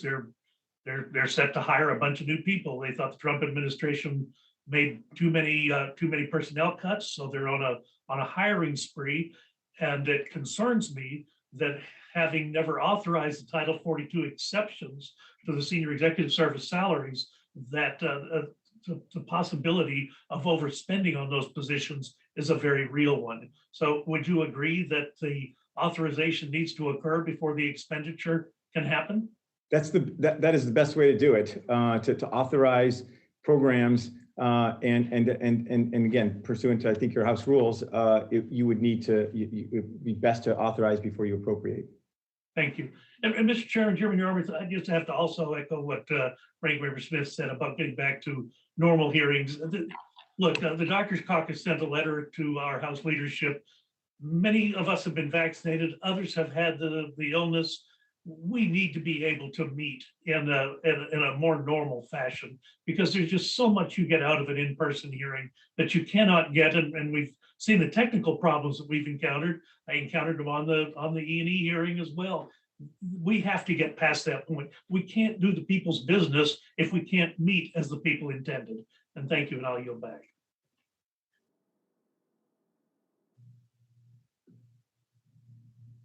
Thank you, Dr. Burgess. And I was going to save this to the end, but I will commit to the ranking member and to you and all the members of the committee that the next committee we have, I will be in the hearing room, and we'll at least have a hybrid at that point. So I want to accommodate my friends on the other side, and some of ours too. I'm sure we'd all prefer to be back in that situation, but I will be in the hearing room for the next hearing. I now yield 5 minutes to the gentlewoman from Virgin Islands, Ms. Plaskett. Thank you, Mr. Chairman Yarmouth and Ranking Member Smith, for holding this hearing to explore how Congress can reassert its power of the purse. I appreciate the opportunity to examine this important issue. Several of my colleagues have noted, despite the Constitution's clear delegation of tax and spending power to Congress, various presidential administrations have steadily infringed on this authority in recent decades. This infringement is concerning because it represents a shift in power away from our constituents who have elected us, and therefore a weakening of their voices in important decisions regarding funding allocations. Dr. Reynolds, this issue is particularly personal for me and for my constituents, the American people of the Virgin Islands. As some of you may remember, 2 Category 5 hurricanes, Irma and Maria, struck the Virgin Islands in 2017 and caused devastating amounts of damage that my constituents are still grappling with every day. When I say still grappling with, we have not to this date had put up the mobile hospital unit. FEMA and others have not agreed until just recently on the mobile unit for us to have a hospital, never mind the rebuild of the hospital. And while Congress appropriated billions of dollars to provide emergency relief for areas impacted by the hurricanes, such as the example I gave you, the previous administration significantly delayed the dispersal of these funding to both the Virgin Islands and Puerto Rico. These delays have negatively impacted our ability to recover from the disaster, to rebuild, and to prepare for future hurricanes. We've seen this in Inspector General's reports just recently about Puerto Rico. Can you, doctors, speak to how recent encroachments by the executive branch on Congress's power of the purse can lead to prioritization of a president's political priorities over the needs of our specific constituents? Thank you, Congresswoman Plaskett. I appreciate the question. And I think that your experience and that of your constituents does illustrate one of the challenges that is sort of inherent in Congress and the executive branch having to work together to deliver services and meet the needs of the American people. And I think that, again, one of the purposes of this legislation, of the issues that we're talking about today, is to try to make sure that you, as members of Congress, are getting more information, better information in a timely fashion, to be able to say to the executive branch, you are not doing what we, Congress, intended with our constitutional tax and spend powers when we told you that you have this money to spend on, in your case, replacing building a mobile, let alone replacing a hospital in your district. And so I do think, again, that is to Representative Schakowsky's earlier request for examples of why this matters. I think that is another good one, and I appreciate you raising it. Thank you. That leads me to you, Mrs. Hempowitz. You recently discussed the lack of transparency regarding the Office of Management and Budget's apportionment decisions, which show how money is being allocated within an agency. And you've recommended that Congress require OMB to publicly post all apportionment schedules, including special notes in apportionment documents. Can you speak to how these apportionment decisions can sometimes be used to advance a president's policy goals rather than simply serving the intended administrative purpose? Yeah, thank you so much for that question. You're right. You know, I think these footnotes, apportionment footnotes, are a very technical thing. And so, you know, I guess an example of that is saying that you know, money that's been appropriated can't be spent until a report has been issued about how those funds would be spent, or how the funds under that project would be managed. But it also, you know, there's no requirement for specificity in these footnotes, and so you can also get something that is as vague as, you know, we're going to do an interagency process to determine the best use of the funds. That doesn't tell Congress a lot. That doesn't tell the American people a lot. You know, what is that interagency process? What policy are you trying to accomplish? And that I should say was the reason given for the in the footnote on the hold for the Ukraine assistance. And so I think that just goes to show that, like, you know, the vague explanations are part of the problem. If there was more transparency to Congress, you could see that vague explanation, reach out to OMB, reach out to the White House, reach out to the State Department and say, what is this interagency process? Ask some of those questions, because it's not always something nefarious going on. But if you don't have the information you need to conduct effective oversight, nefarious things can be going on in the background that the public will never know and the Congress will never know about and can't correct for. Thank you very much. And thank you, Mr. Chairman, for the opportunity. This is very insightful, and I yield back. Gentlemen's time has expired. Now, if he's in the room, I don't see him, but Mr. Carter would be up next. Mr. Carter of Georgia, are you here? Okay, if not, I don't see Ms. Weston of Virginia as well, but I know I see Mr. Scott of Virginia. And so we'll come back and get any others who might have been thrown off by the change in schedule. Now you have 5 minutes. The gentleman from Virginia, Mr. Scott. Thank you, Mr. Chairman. I'd like to ask Mrs. Manuel Perez, what is the legal effect of a GAO conclusion that empowerment is inappropriate? Does it have any enforcement effect? Well, sir, GAO doesn't enforce the decisions that we issue. They're really intended for both the Congress and the executive branch to have the benefit of those legal decisions. So in the case of an Impoundment Control Act decision, when we say that the Impoundment Control Act has been violated, the effect really is for the executive branch to immediately have to release the funding, that is, release the withholding, and ensure that those funds get obligated on time. But if there's a disagreement, the disagreement just lands. Is there, what is the recourse if there is if the executive branch just disagrees with your decision? What is the recourse under present law, and what would be the recourse under Chairman Yarmouth's legislation? Yes, so the recourse under present law is that, of course, since we at GAO can't enforce the decision, it really is up to Congress to enforce it. So, you know, in the case of the Impoundment Control Act or any other appropriations law issue, Congress can certainly enforce that. With respect to under the Chairman's Power of the Purse Act, it would provide some additional authorities for the executive branch to not take these additional legal, practices and look and try to use them in a way that are not, in accordance with either the Impoundment Control Act or the Anti-Deficiency Act or other laws. So it really would be emphasizing, certain reporting, emphasizing certain actions that the executive branch would have to take, and ensuring that those follow the decisions as shown by GAO. You mentioned Congress can enforce. What can Congress do if there's a violation? How does it enforce the empowerment violation? Well, Congress certainly, as part of its own legislative process with the oversight as well as with appropriations, Congress has taken actions before in either cutting the budgets of agencies or identifying areas where they feel that an agency has to take action. So certainly Congress, through that oversight and legislative process, can do that.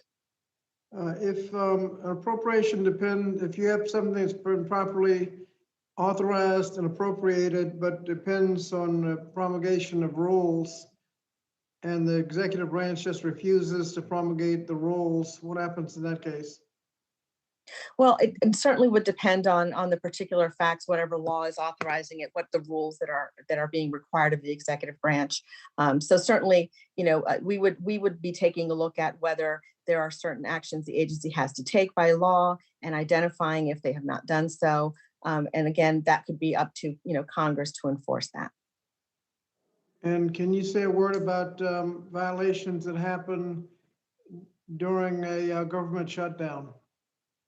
Yes, with the government shutdowns, one of the issues that we have seen, and we've issued a number of decisions on this in the past year and a half, is that agencies may have often tried to really expand on the authority that they would have to continue operations. So under the Anti-Deficiency Act, it's very specific that the only exceptions really are for constitutional duties as well as for emergency type situations, not for regular operations or ongoing operations of agencies. So we do have a couple of examples where agencies did go beyond the Anti-Deficiency Act. The other thing that we would recommend would be really that Congress have more oversight, the ability to see how agencies are obligating funds during shutdowns. So that in addition to understanding their plans for shutdowns, that they would see what exactly they obligated, what activities they carried out. And we think that would be really helpful in terms of the oversight that GAO can assist the Congress with. And what can be done if in these cases you have an executive branch and a legislative branch, probably a contentious split in the legislative branch? What can actually be done if the executive agency just goes ahead and spends the money? Well, if an agency, for example, violates the Anti-Deficiency Act, and if GAO, for example, finds that the agency has violated the Anti-Deficiency Act, then what we have said is that the agency should report that violation to Congress.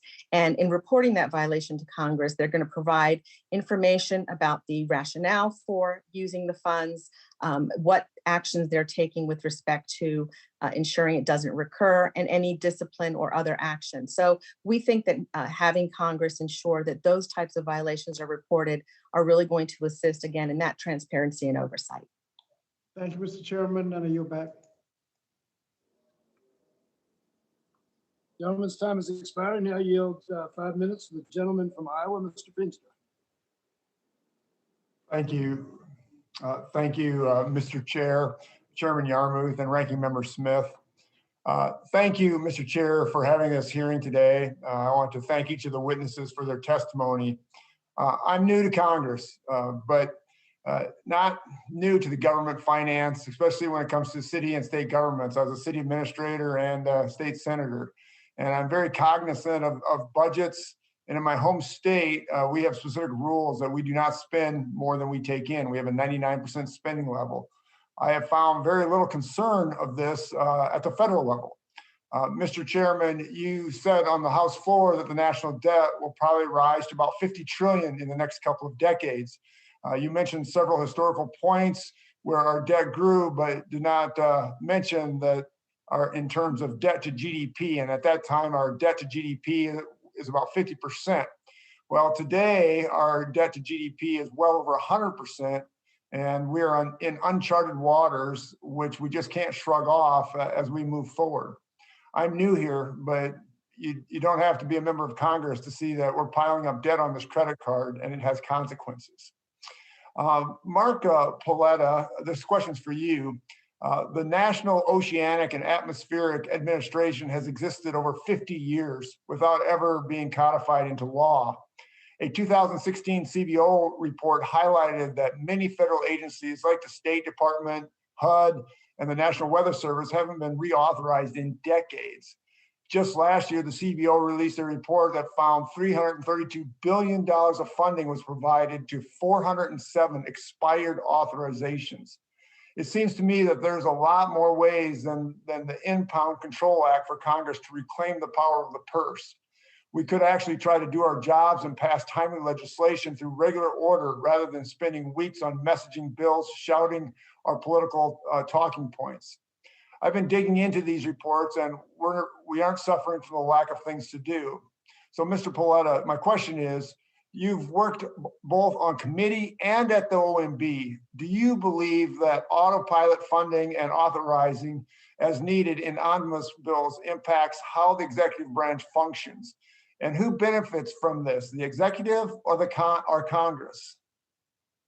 Well, the people who don't benefit are the American people. Congress needs to do their job and authorize programs in clear and understandable terms as to how programs are supposed to work.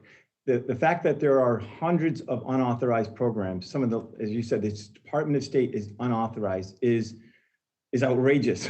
And passing omnibus appropriations that throw massive amounts of money in a very vague way, then has the legislative branch encroaching into the executive branch on how to implement it. What Congress needs to do is to pass a budget, pass appropriations bills on time, and that's the best way to make our government work. That's as simple as it can be. And I agree. So how did the train go off the rails? I mean, how did this all begin, and how do we get the train back on the track? My view is in Congress's, I'm not going to, it's in Congress's control as to pass their budgets, to authorize the programs, and to pass appropriations bills on time.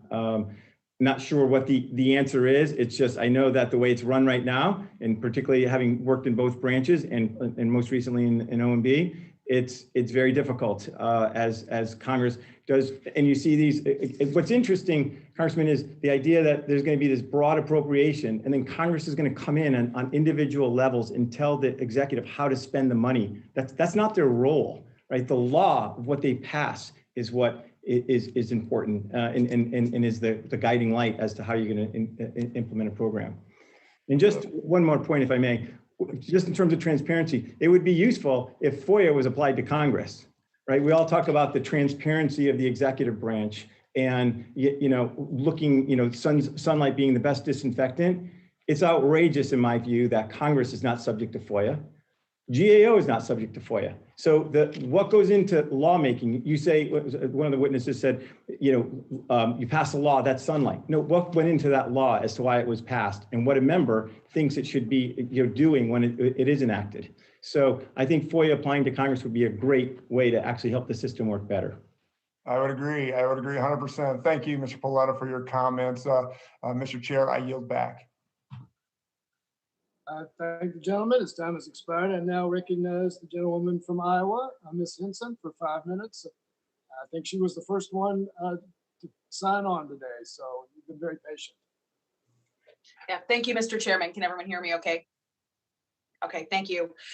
Thank you for holding this hearing today. I believe this is an incredibly important topic, and I'd like to thank my colleague from Iowa for his comments on unauthorized programs. It's very difficult for appropriators and us here on the Budget Committee to do our job when Congress is failing at doing its basic oversight, its basic job of authorizing, and its basic job of appropriating. So I've only been in Congress a few short months, and already I'm concerned about the lack of transparency and fiscal responsibility that I've seen here in Washington. I think it's incredibly important that Congress does reassert its control over the power of the purse. I am a member of the Appropriations Committee and the Budget Committee, and there's a reason that the committee is required to include the perspectives of appropriators, because we do see those spending decisions and authorizations from this Budget Committee all the way out the door. I personally believe this is incredibly important in advocating for the taxpayers of Iowa and this country and fighting for transparency throughout this process. So my first question today is for Ms. Hemfowitz. Simple here that you've done a lot of work on transparency, accountability, freedom of information. So how does the impact of administrative deferrals or rescissions, like what we've seen with President Biden's redirecting of these border security funds recently, raise concerns about transparency in this process? I think, the fact that apportionments are issued in secret, raises a lot. It makes it much more difficult for Congress to fulfill its role as overseeing the spending process. Mr. Paoletta said how Congress passes the law and it's the executive's job to implement it, but that's not the only job of the executive. It's to implement that law with the intent of Congress in mind. And when there's no transparency here, and when we've seen, as we have, that there is a lot of room for flexibility for the executive to interpret things as they would see fit, and in ways that maybe run counter to what congressional intent was, there is a lot of room for manipulation in this process. And I think transparency is one of the things, and certainly not the only thing, but is one thing that will dramatically rebalance power between the executive and Congress. And what do you think about the transparency or the impact on transparency when an administration fails to notify Congress of what it's doing?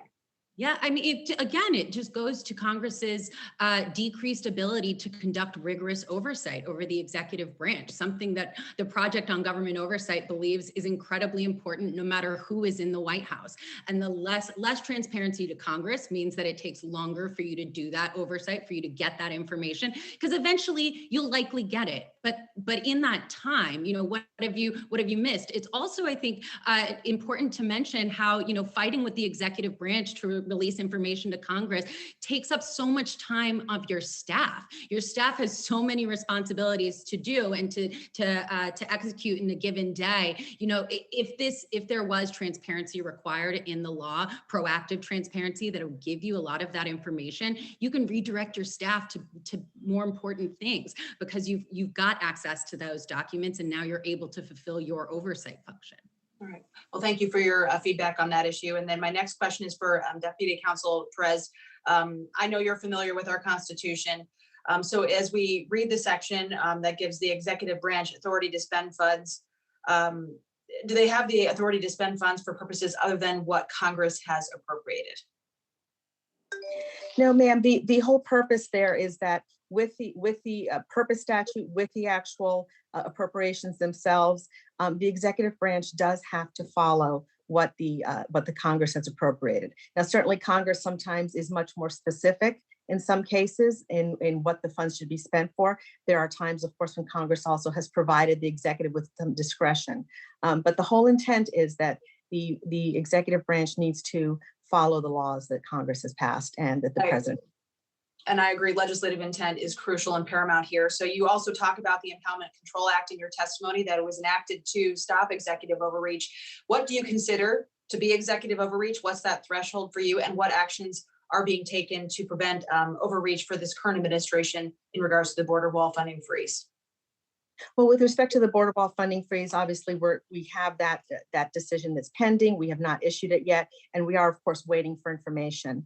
Part of what we did was immediately start to contact the agencies when we learned of the president's proclamation, and to start to ask for information, and then, of course, followed up with development letters.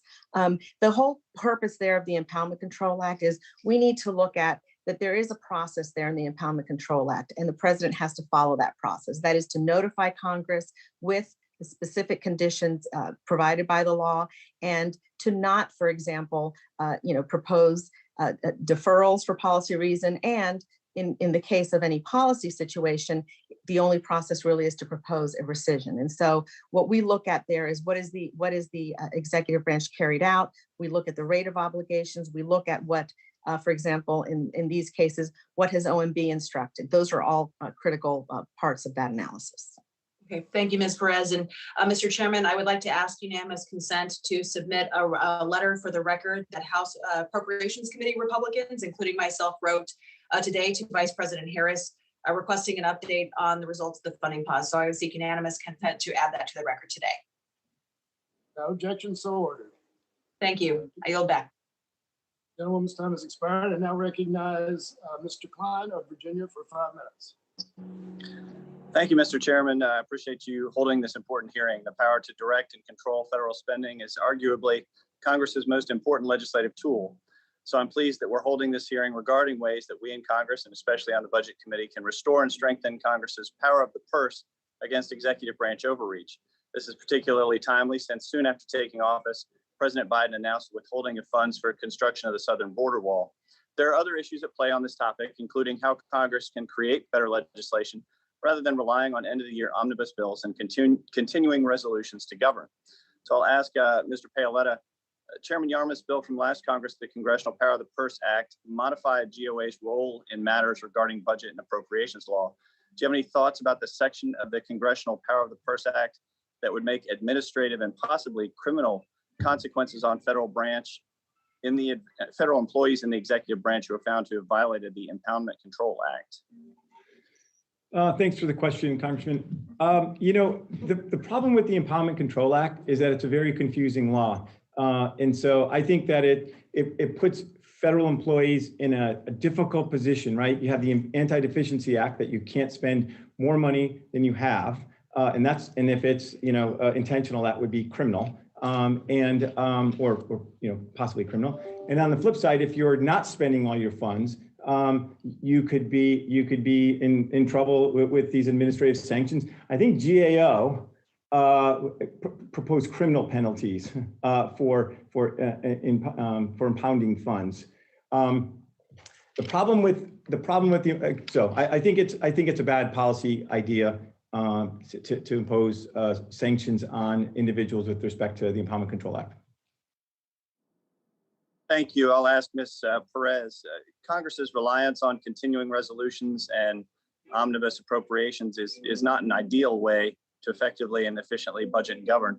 What are some of the GAO's findings with regard to this negative effect of this type of governing? And further, what impact do CRs have on agency budgets and their ability to adequately plan?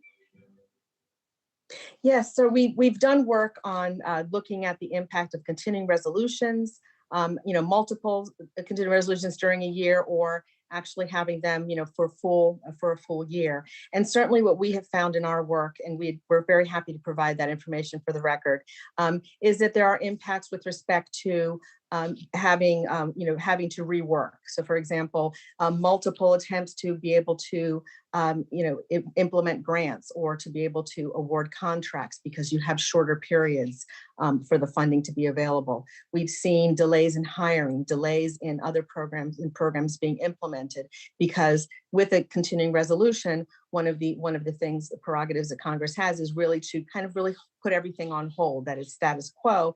And so agencies then have an impact on being able to implement any new authorities. We have seen a number of those issues in our work. With respect to, to looking at how that can be improved, we certainly have also seen issues with the budget process. For when there is a continuing resolution, there's an impact on the agencies as well in being able to plan out their budgets and plan how they're going to implement. So we definitely have seen some negative impacts there. Can you talk about the ways that the GAO can measure the amount of waste that is generated from government shutdowns? Have you ever tried to quantify it, and have you ever produced a report related to government shutdowns and the amount of waste that is produced? We have done work on government shutdowns and looked at the impact of, on shutdowns on agency programs. We have not actually, though, really come up with any estimate of the amounts that are used there and any possible waste. We do understand that there may be other entities that have done that, however, and we'd be happy to look for the information. Thank you. Dr. Reynolds, you co-authored an article in October of 2020 that stated strengthening congressional committees could also help the legislative branch push back against the president's use of his budgetary power. What are ways congressional committees could serve as an effective check on the executive branch? Thank you, Representative Klein. I think there are all of the tools that are available to congressional committees can be deployed in service of asserting Congress's role in the separation of powers. So hearings like this one, letters that can be sent looking for additional information. Part of, again, what we're talking about today is the ability to make that process work better for Congress, make it easier for you all to get your information back. And then the last thing I'll say is boosting the staffs on your committee, making sure that you have the ability to hire subject matter experts, to compensate them well, to keep them in those roles in order to make sure that your committees really have the expertise you need to understand the federal programs that you're trying to oversee in the executive branch. Thank you. I appreciate the answers. Mr. Chairman, I yield back. The gentleman's time has expired. Now recognize another gentleman from Virginia, Mr. Good, for 5 minutes. Thank you, Mr. Chairman, and thank you to all of our guest witnesses. Appreciate your testimony that you provided to us. And I share the concerns that have already been mentioned by many colleagues about how our legislative branch, our legislative body has surrendered so much of our power and authority to the executive branch. Constitutionally, there's a reason why Article 1 comes first and deals with the legislative branch and is the largest portion of our Constitution, deals with the legislative branch, as the founders intended that branch that's closest to the people to be the most powerful dominant branch.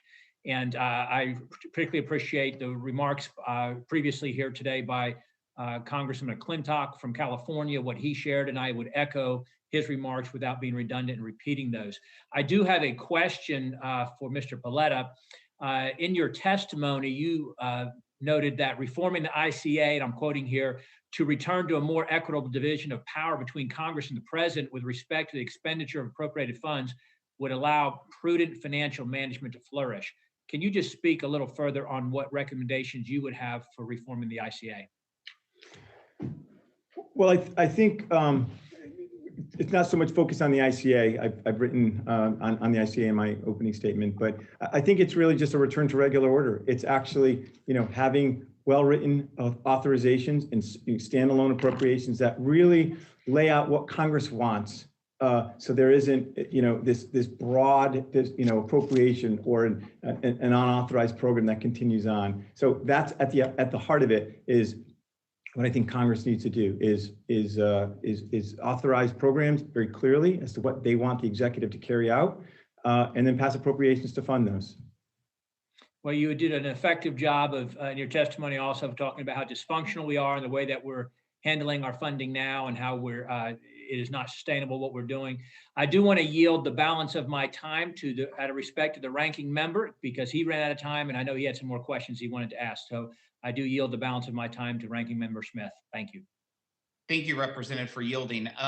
My question, Ms. Hempowicz, you previously wrote an article about pandemic spending, which stated Congress must make sure that the money is really going to protect jobs and keep workers safe, that large corporations don't get loans that they don't truly need, that crony capitalism doesn't influence who receives assistance, and that fraudsters don't rip off taxpayers, correct?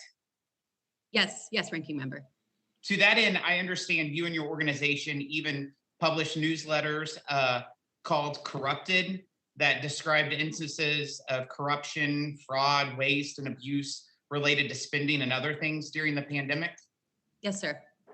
So if you remember, when did you all begin publishing those articles? Ooh, I don't remember that. I think it's like August 13th. Does that sound about right? Sure. Okay. And do you know how often you all distributed these articles? The Corrupted newsletter? Yeah. I believe it was weekly. Okay. And do you all still distribute these weekly newsletters and about your oversight efforts? Not that one in particular. The content that had been in the Corrupted newsletter is now spread between a couple different products, but we are certainly still doing investigations and publishing reports on any waste, fraud, and abuse that we're able to identify in COVID spending. So when did you stop doing that weekly newsletter? It was a couple months ago, I believe. January 14th is what I saw. Does that sound about right? Sure. Given your previous statement that Congress must make sure that money is really going to protect jobs and keep workers safe, and your organization's stated commitment to oversee COVID-related spending, coupled with the fact that President Biden and congressional Democrats recently enacted $1.9 trillion in federal spending, why did you stop publishing these weekly reports? Again, it was a strategic decision behind the scenes to kind of make sure that we're using our resources well. We're a small organization. We are still absolutely publishing that content. I think maybe you're suggesting that we've stopped investigating COVID fraud, and that's just absolutely not the case, sir. So would you say that this is not because there's a different occupant in the White House? Absolutely not. And I would say even earlier this week, our organization published a piece critical on the Biden administration, particularly on some revolving door issues that may be affecting some of the policymaking coming out of the White House. I think some waste that you all could look into is some waste that I've been reading about and discovered just in the last week, that billionaires in Florida received the $1,400 stimulus check. I think that's pretty wasteful. Wouldn't you think so? I would agree. And I would say, a lot of the oversight over COVID spending has been actually very difficult. And the inspectors general have mentioned that too, partially because last year, the Office of Management and Budget undercut some of the reporting requirements that were included in the CARES Act that would have given the public and the inspectors general and the internal watchdogs more detailed information. You mentioned earlier, jobs particularly would have given more detailed information about how those various programs were reflecting in or not reflecting in increased jobs. And so I would say, part of it is, again, we're a small organization. We don't have unlimited resources.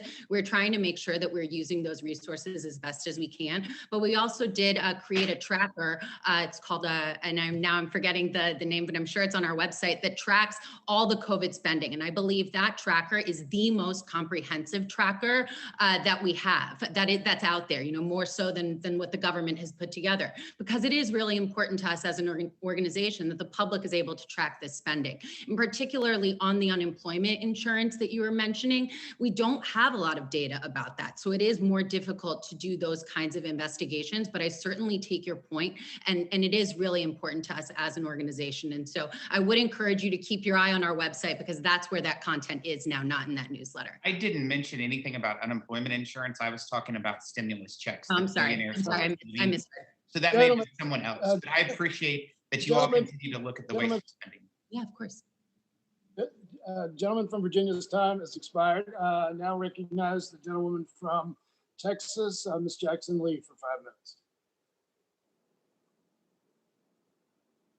Mr. Chairman, thank you very much for this hearing. And thank you for the earlier work. I remember when you introduced the protecting of the purse, and all of the Democratic members signed on to it. And it's very commendable that you are holding this hearing again in a different administration. But we do know that the king of moving money around and ignoring the needs that Congress dictated for their appropriations to be used for certainly was the past administration. And I guess, as we all know, the greatest abuse was the $391 million from Ukraine that was utilized as a carrot, as a stick, as a brick against the president of Ukraine in order to find out dirt on the family and or present holder of the presidency of the United States. I think it's important that as members of Congress, we look at this in a nonpartisan manner to constitutionally protect what our duties happen to be. But let me add some additional affronts, and that is the diminishing and the not using and not helping to support different agencies that dealt with civil rights, particularly the Civil Rights Division of the DOJ. The last administration was particularly prone to not want to have that kind of appropriation going on. This was not precisely an appropriation, but it was language in attempting to get violence, gun violence, as a national health issue. Thank goodness we have a new day. So it can also be policy that may generate into the Congress's decision on funding. So I want to ask the question how diligent we should be under the Constitution to ensure that some of the underbelly of the agencies, the sub-agencies like the Office of Civil Rights, and we can also delve into and find out whether or not there is a cutting, there is a non-expenditure, there is sort of a smothering of these agencies unbeknownst to Congress who has expended funding for them. Why don't I start with the representative from the GAO to answer that question, Mr. Perez. Is that Yes. Mr. Yes, it's Ms. Perez, no problem.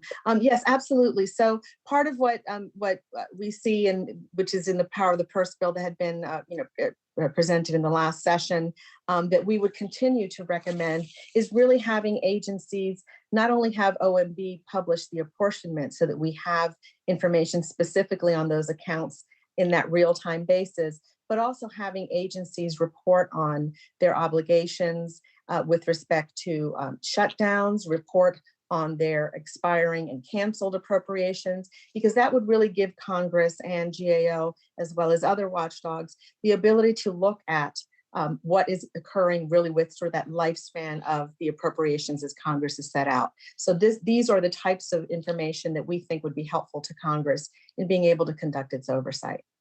Thank you. I'm going to ask this last question to both Ms. Hempelwich and Ms. Reynolds. How important is it? Ms. Perez indicated that we need to do the subset, the sub-agencies, if you will, because I think that's where havoc can really be activated. How important is it for Congress's due diligence, but more importantly, for the vision and or the right running of Congress, that all of these agencies that are not well known, that are doing life-saving actions, are dealing with civil rights, are dealing with civil liberties, protecting the LGBTQ community. How important is it for Congress to dig into how monies are obstructed or not used for those purposes? Ms. Hempelwich? It's incredibly important. I mean, I can't really expound on that. It's just so critical. It's so critical that when Congress appropriates money, the executive branch spends it as Congress intended. And so, to do that, to make sure that's happening, you need transparency to make sure that to facilitate your oversight. Ms. Reynolds, and I would add the religious community as well and protecting them. Ms. Reynolds?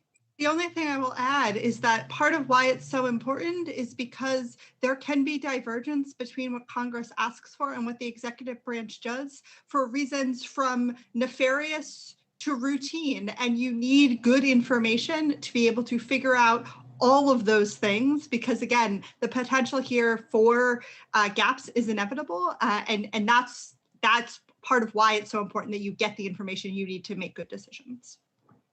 Thank you very much, Mr. Chairman. I think my time has expended, and thank you for this hearing. I yield back. Thank you, Mr. Jackson-Lee. Your time has expired. I now recognize the gentleman from Wisconsin, Mr. Grothman, for 5 minutes.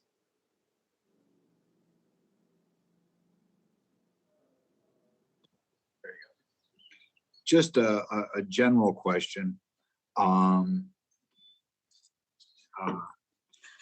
Could anybody give me a suggestion as to how we can better improve identifying areas that we feel are wasteful or lead us to really, I think, the biggest problem we have here, reduce overall spending?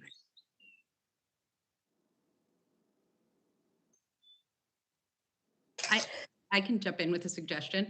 I would, and this might be surprising, but I would consider, raising staff pay. I think one area where Congress, one of the reasons why Congress is suffering here is because congressional staff, there's just, I think it's called brain drain.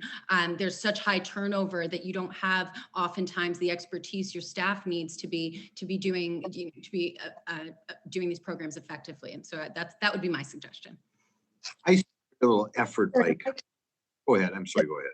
Oh, I'm sorry. And if I could, from GAO's perspective, we certainly have the work that we do annually on the duplication, overlap, and fragmentation, as well as really just generally all of our work looking at at fraud, waste, and abuse. In addition, we've got the high risk series and just a number of other areas. So we certainly would urge you to work with GAO to help you identify any of those subjects. Nobody could argue that right now Congress is not overspending substantially. Obviously, things have gotten worse since we got rid of the sequester. Could you give a crack at whether that was a big mistake or not?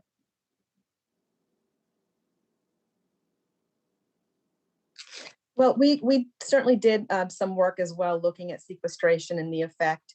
And one of the things that we did find is because sequestration isn't across the board cut, it is difficult then for agencies to be able to adjust to it and to be able to react to it, because they're not able to identify or prioritize what Congress may want them to do, as well as agencies' programs are. So in that sense, while it may be effective, of course, in cutting spending, it does have an across the board impact, which does make it difficult to prioritize. Anyone else want to take a crack at that? I'm not sure I buy that, but I could take a crack at how to spend less money. The Empowerment Control Act, from my perspective, Congressman, as I said, it disincentivizes. It actually makes it illegal to try and save money, in my opinion, right? If you get $100 billion and you can do the program for $70 million, you get that $30 million. And if you put a pause on it, you deferred those funds to make it a better run program, and you have those $30 million left over, you have to spend those funds by the end of the period of availability, unless you send it up for a rescission, and those never get passed. So there's no incentive to do a program to make it better, to do it cheaper, because that money has to be spent per the ICA by the end of the year. In the old days, if you did it and got it done and you had money left over, so long as you accomplished the purposes of that program, it could lapse. Because whenever you try and save money, the ICA makes it illegal. So there's no incentive to save money running federal programs. why won't we reinstate it? Well, that's what the ICA does right now, sir. And so my view is one of the tools could be, if you can run a program for less money, that those funds should last. And if Congress wants to reappropriate it after it lapses with some fast track, they can do that. But I think the ICA is written right now is a terrible law. Okay. So we would disagree with that, because in the sense, the ICA does permit you to propose those for rescissions. And we do have statistics that show how Congress enacts rescissions, as well as, historically, how Congress would also enact rescissions that were proposed by the administration. So we do feel that act does have the opportunity for the executive branch to identify that type of situation. Okay.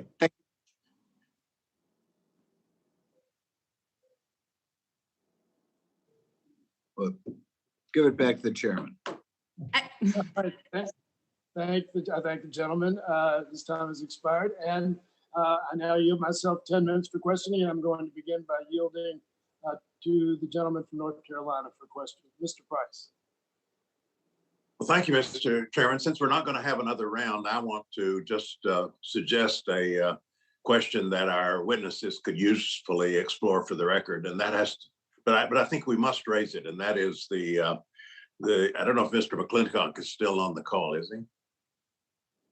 But he raised questions suggesting that congressional projects or earmarks were somehow constitutionally infirm, constitutionally questionable, and I just think we have to get a response on that from our witnesses for the record. My view has always, I was stunned by that. My view has always been that the constitutional argument ran in the other direction, that there was something very questionable about this kind of arbitrary denial of the power of the purse. I don't imagine that earmarking is constitutionally required, but I certainly can't imagine that it's constitutionally denied.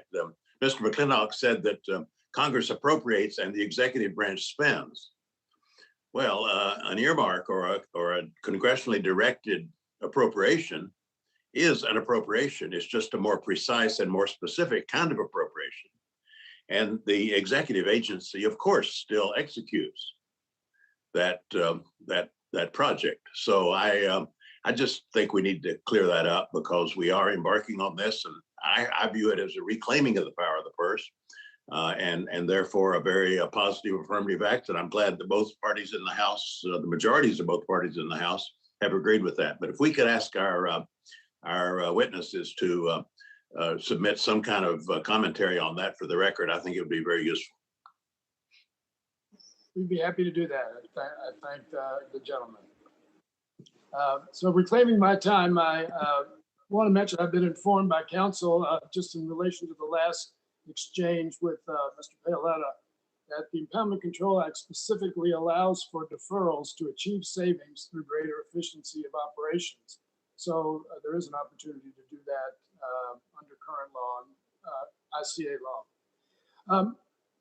So I want to respond to a couple of things because one of them just doesn't pass the BS test, in my opinion, and that's the claim that the ranking member made, and I think Mr. Paoletta made also, that the impoundment of refusal to spend $1.4 billion on the border wall and somehow exacerbated or caused the current situation at the border.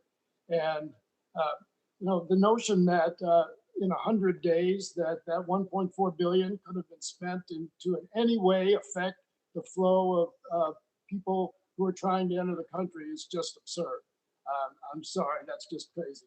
I'm not defending what the administration does, and GAO will have a response to us again in a short period of time as to the legality of what he did. But the idea that that's somehow connected to the situation at the border is really ridiculous.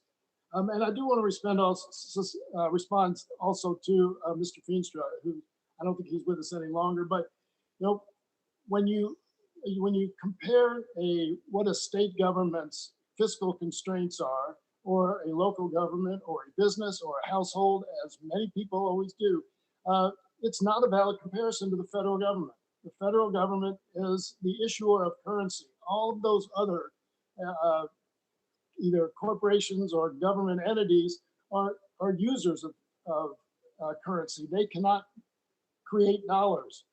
The United States government can and does, and we do it every day. And the idea that somehow, the constant refrain is, oh, we're piling debt on the future generations. I've said this many times before. We've been accumulating debt in this country for 230 years. Not one person's ever been asked to pay up. Not one person. And when the national debt reached $1 billion under Abraham Lincoln, I'm sure a lot of people were saying that same thing. When it reached $1 trillion under Ronald Reagan, I know there were people saying the same thing because I was around that. But the fact is that what many people refer to as debt is an accounting device. It represents all of the money that the federal government has injected into this country over its history, minus the taxes. And when we talk about debt as a percentage of GDP, I think many economists now are saying that's the wrong measure. It doesn't mean anything, and I think you'll get agreement from that from Federal Reserve Chairman and many others. Japan's GDP ratio, debt to GDP ratio, is 240. Japan has very low interest rates. They have 0% interest rates. That's what they pay on the securities they issue. 0 interest rate. They have very little inflation, and their currency is stable. So again, we throw around all of these things that we've been living with for the last 50 or 60 years. These notions that really don't reflect the way the federal money supply works and how the federal debt and deficits, what they mean. So I throw that out. We can have a hearing on that at some time. I actually would intend to do that. I do have a question for Ms. Emanuela Perez. In your testimony, you recommended that Congress require that OMB publicly post all apportionments of executive branch appropriations. You also noted that many of GAO's inquiries into potential violations of the Impoundment Control Act include requesting the relevant apportionment documents. Can you explain why greater apportionment transparency would be beneficial for GAO, Congress, and the public?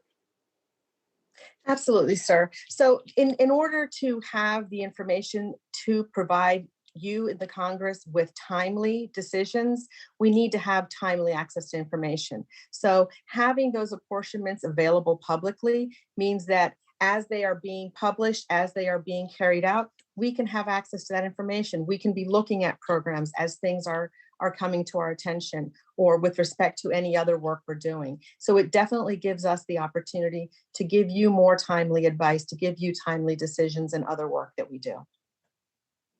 So you would have a much easier time of flagging potential problems, potential violations of the law. We would have a much easier time doing oversight of the money that we appropriate.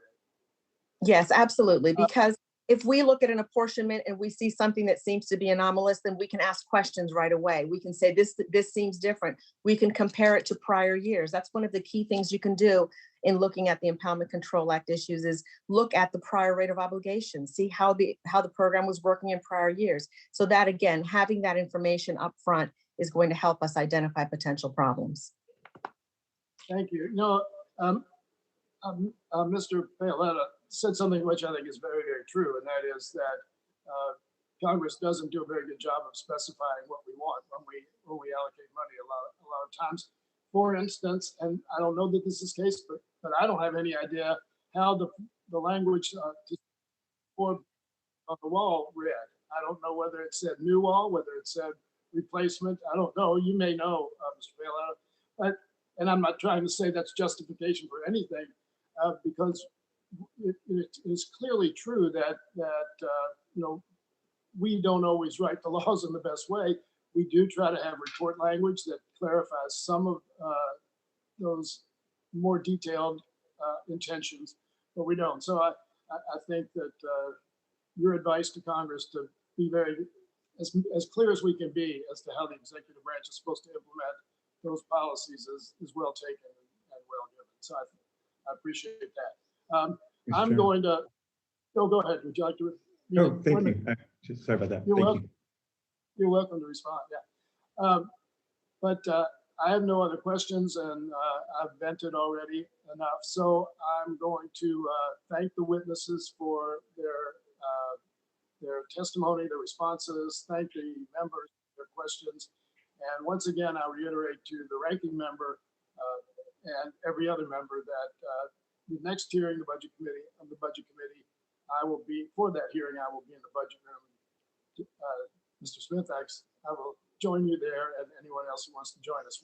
You're absolutely right. We have equipped the hearing room so that we can hold hybrid hearings in a much better way than we could have at the beginning of the pandemic. So we'll do that. Mr. Chairman.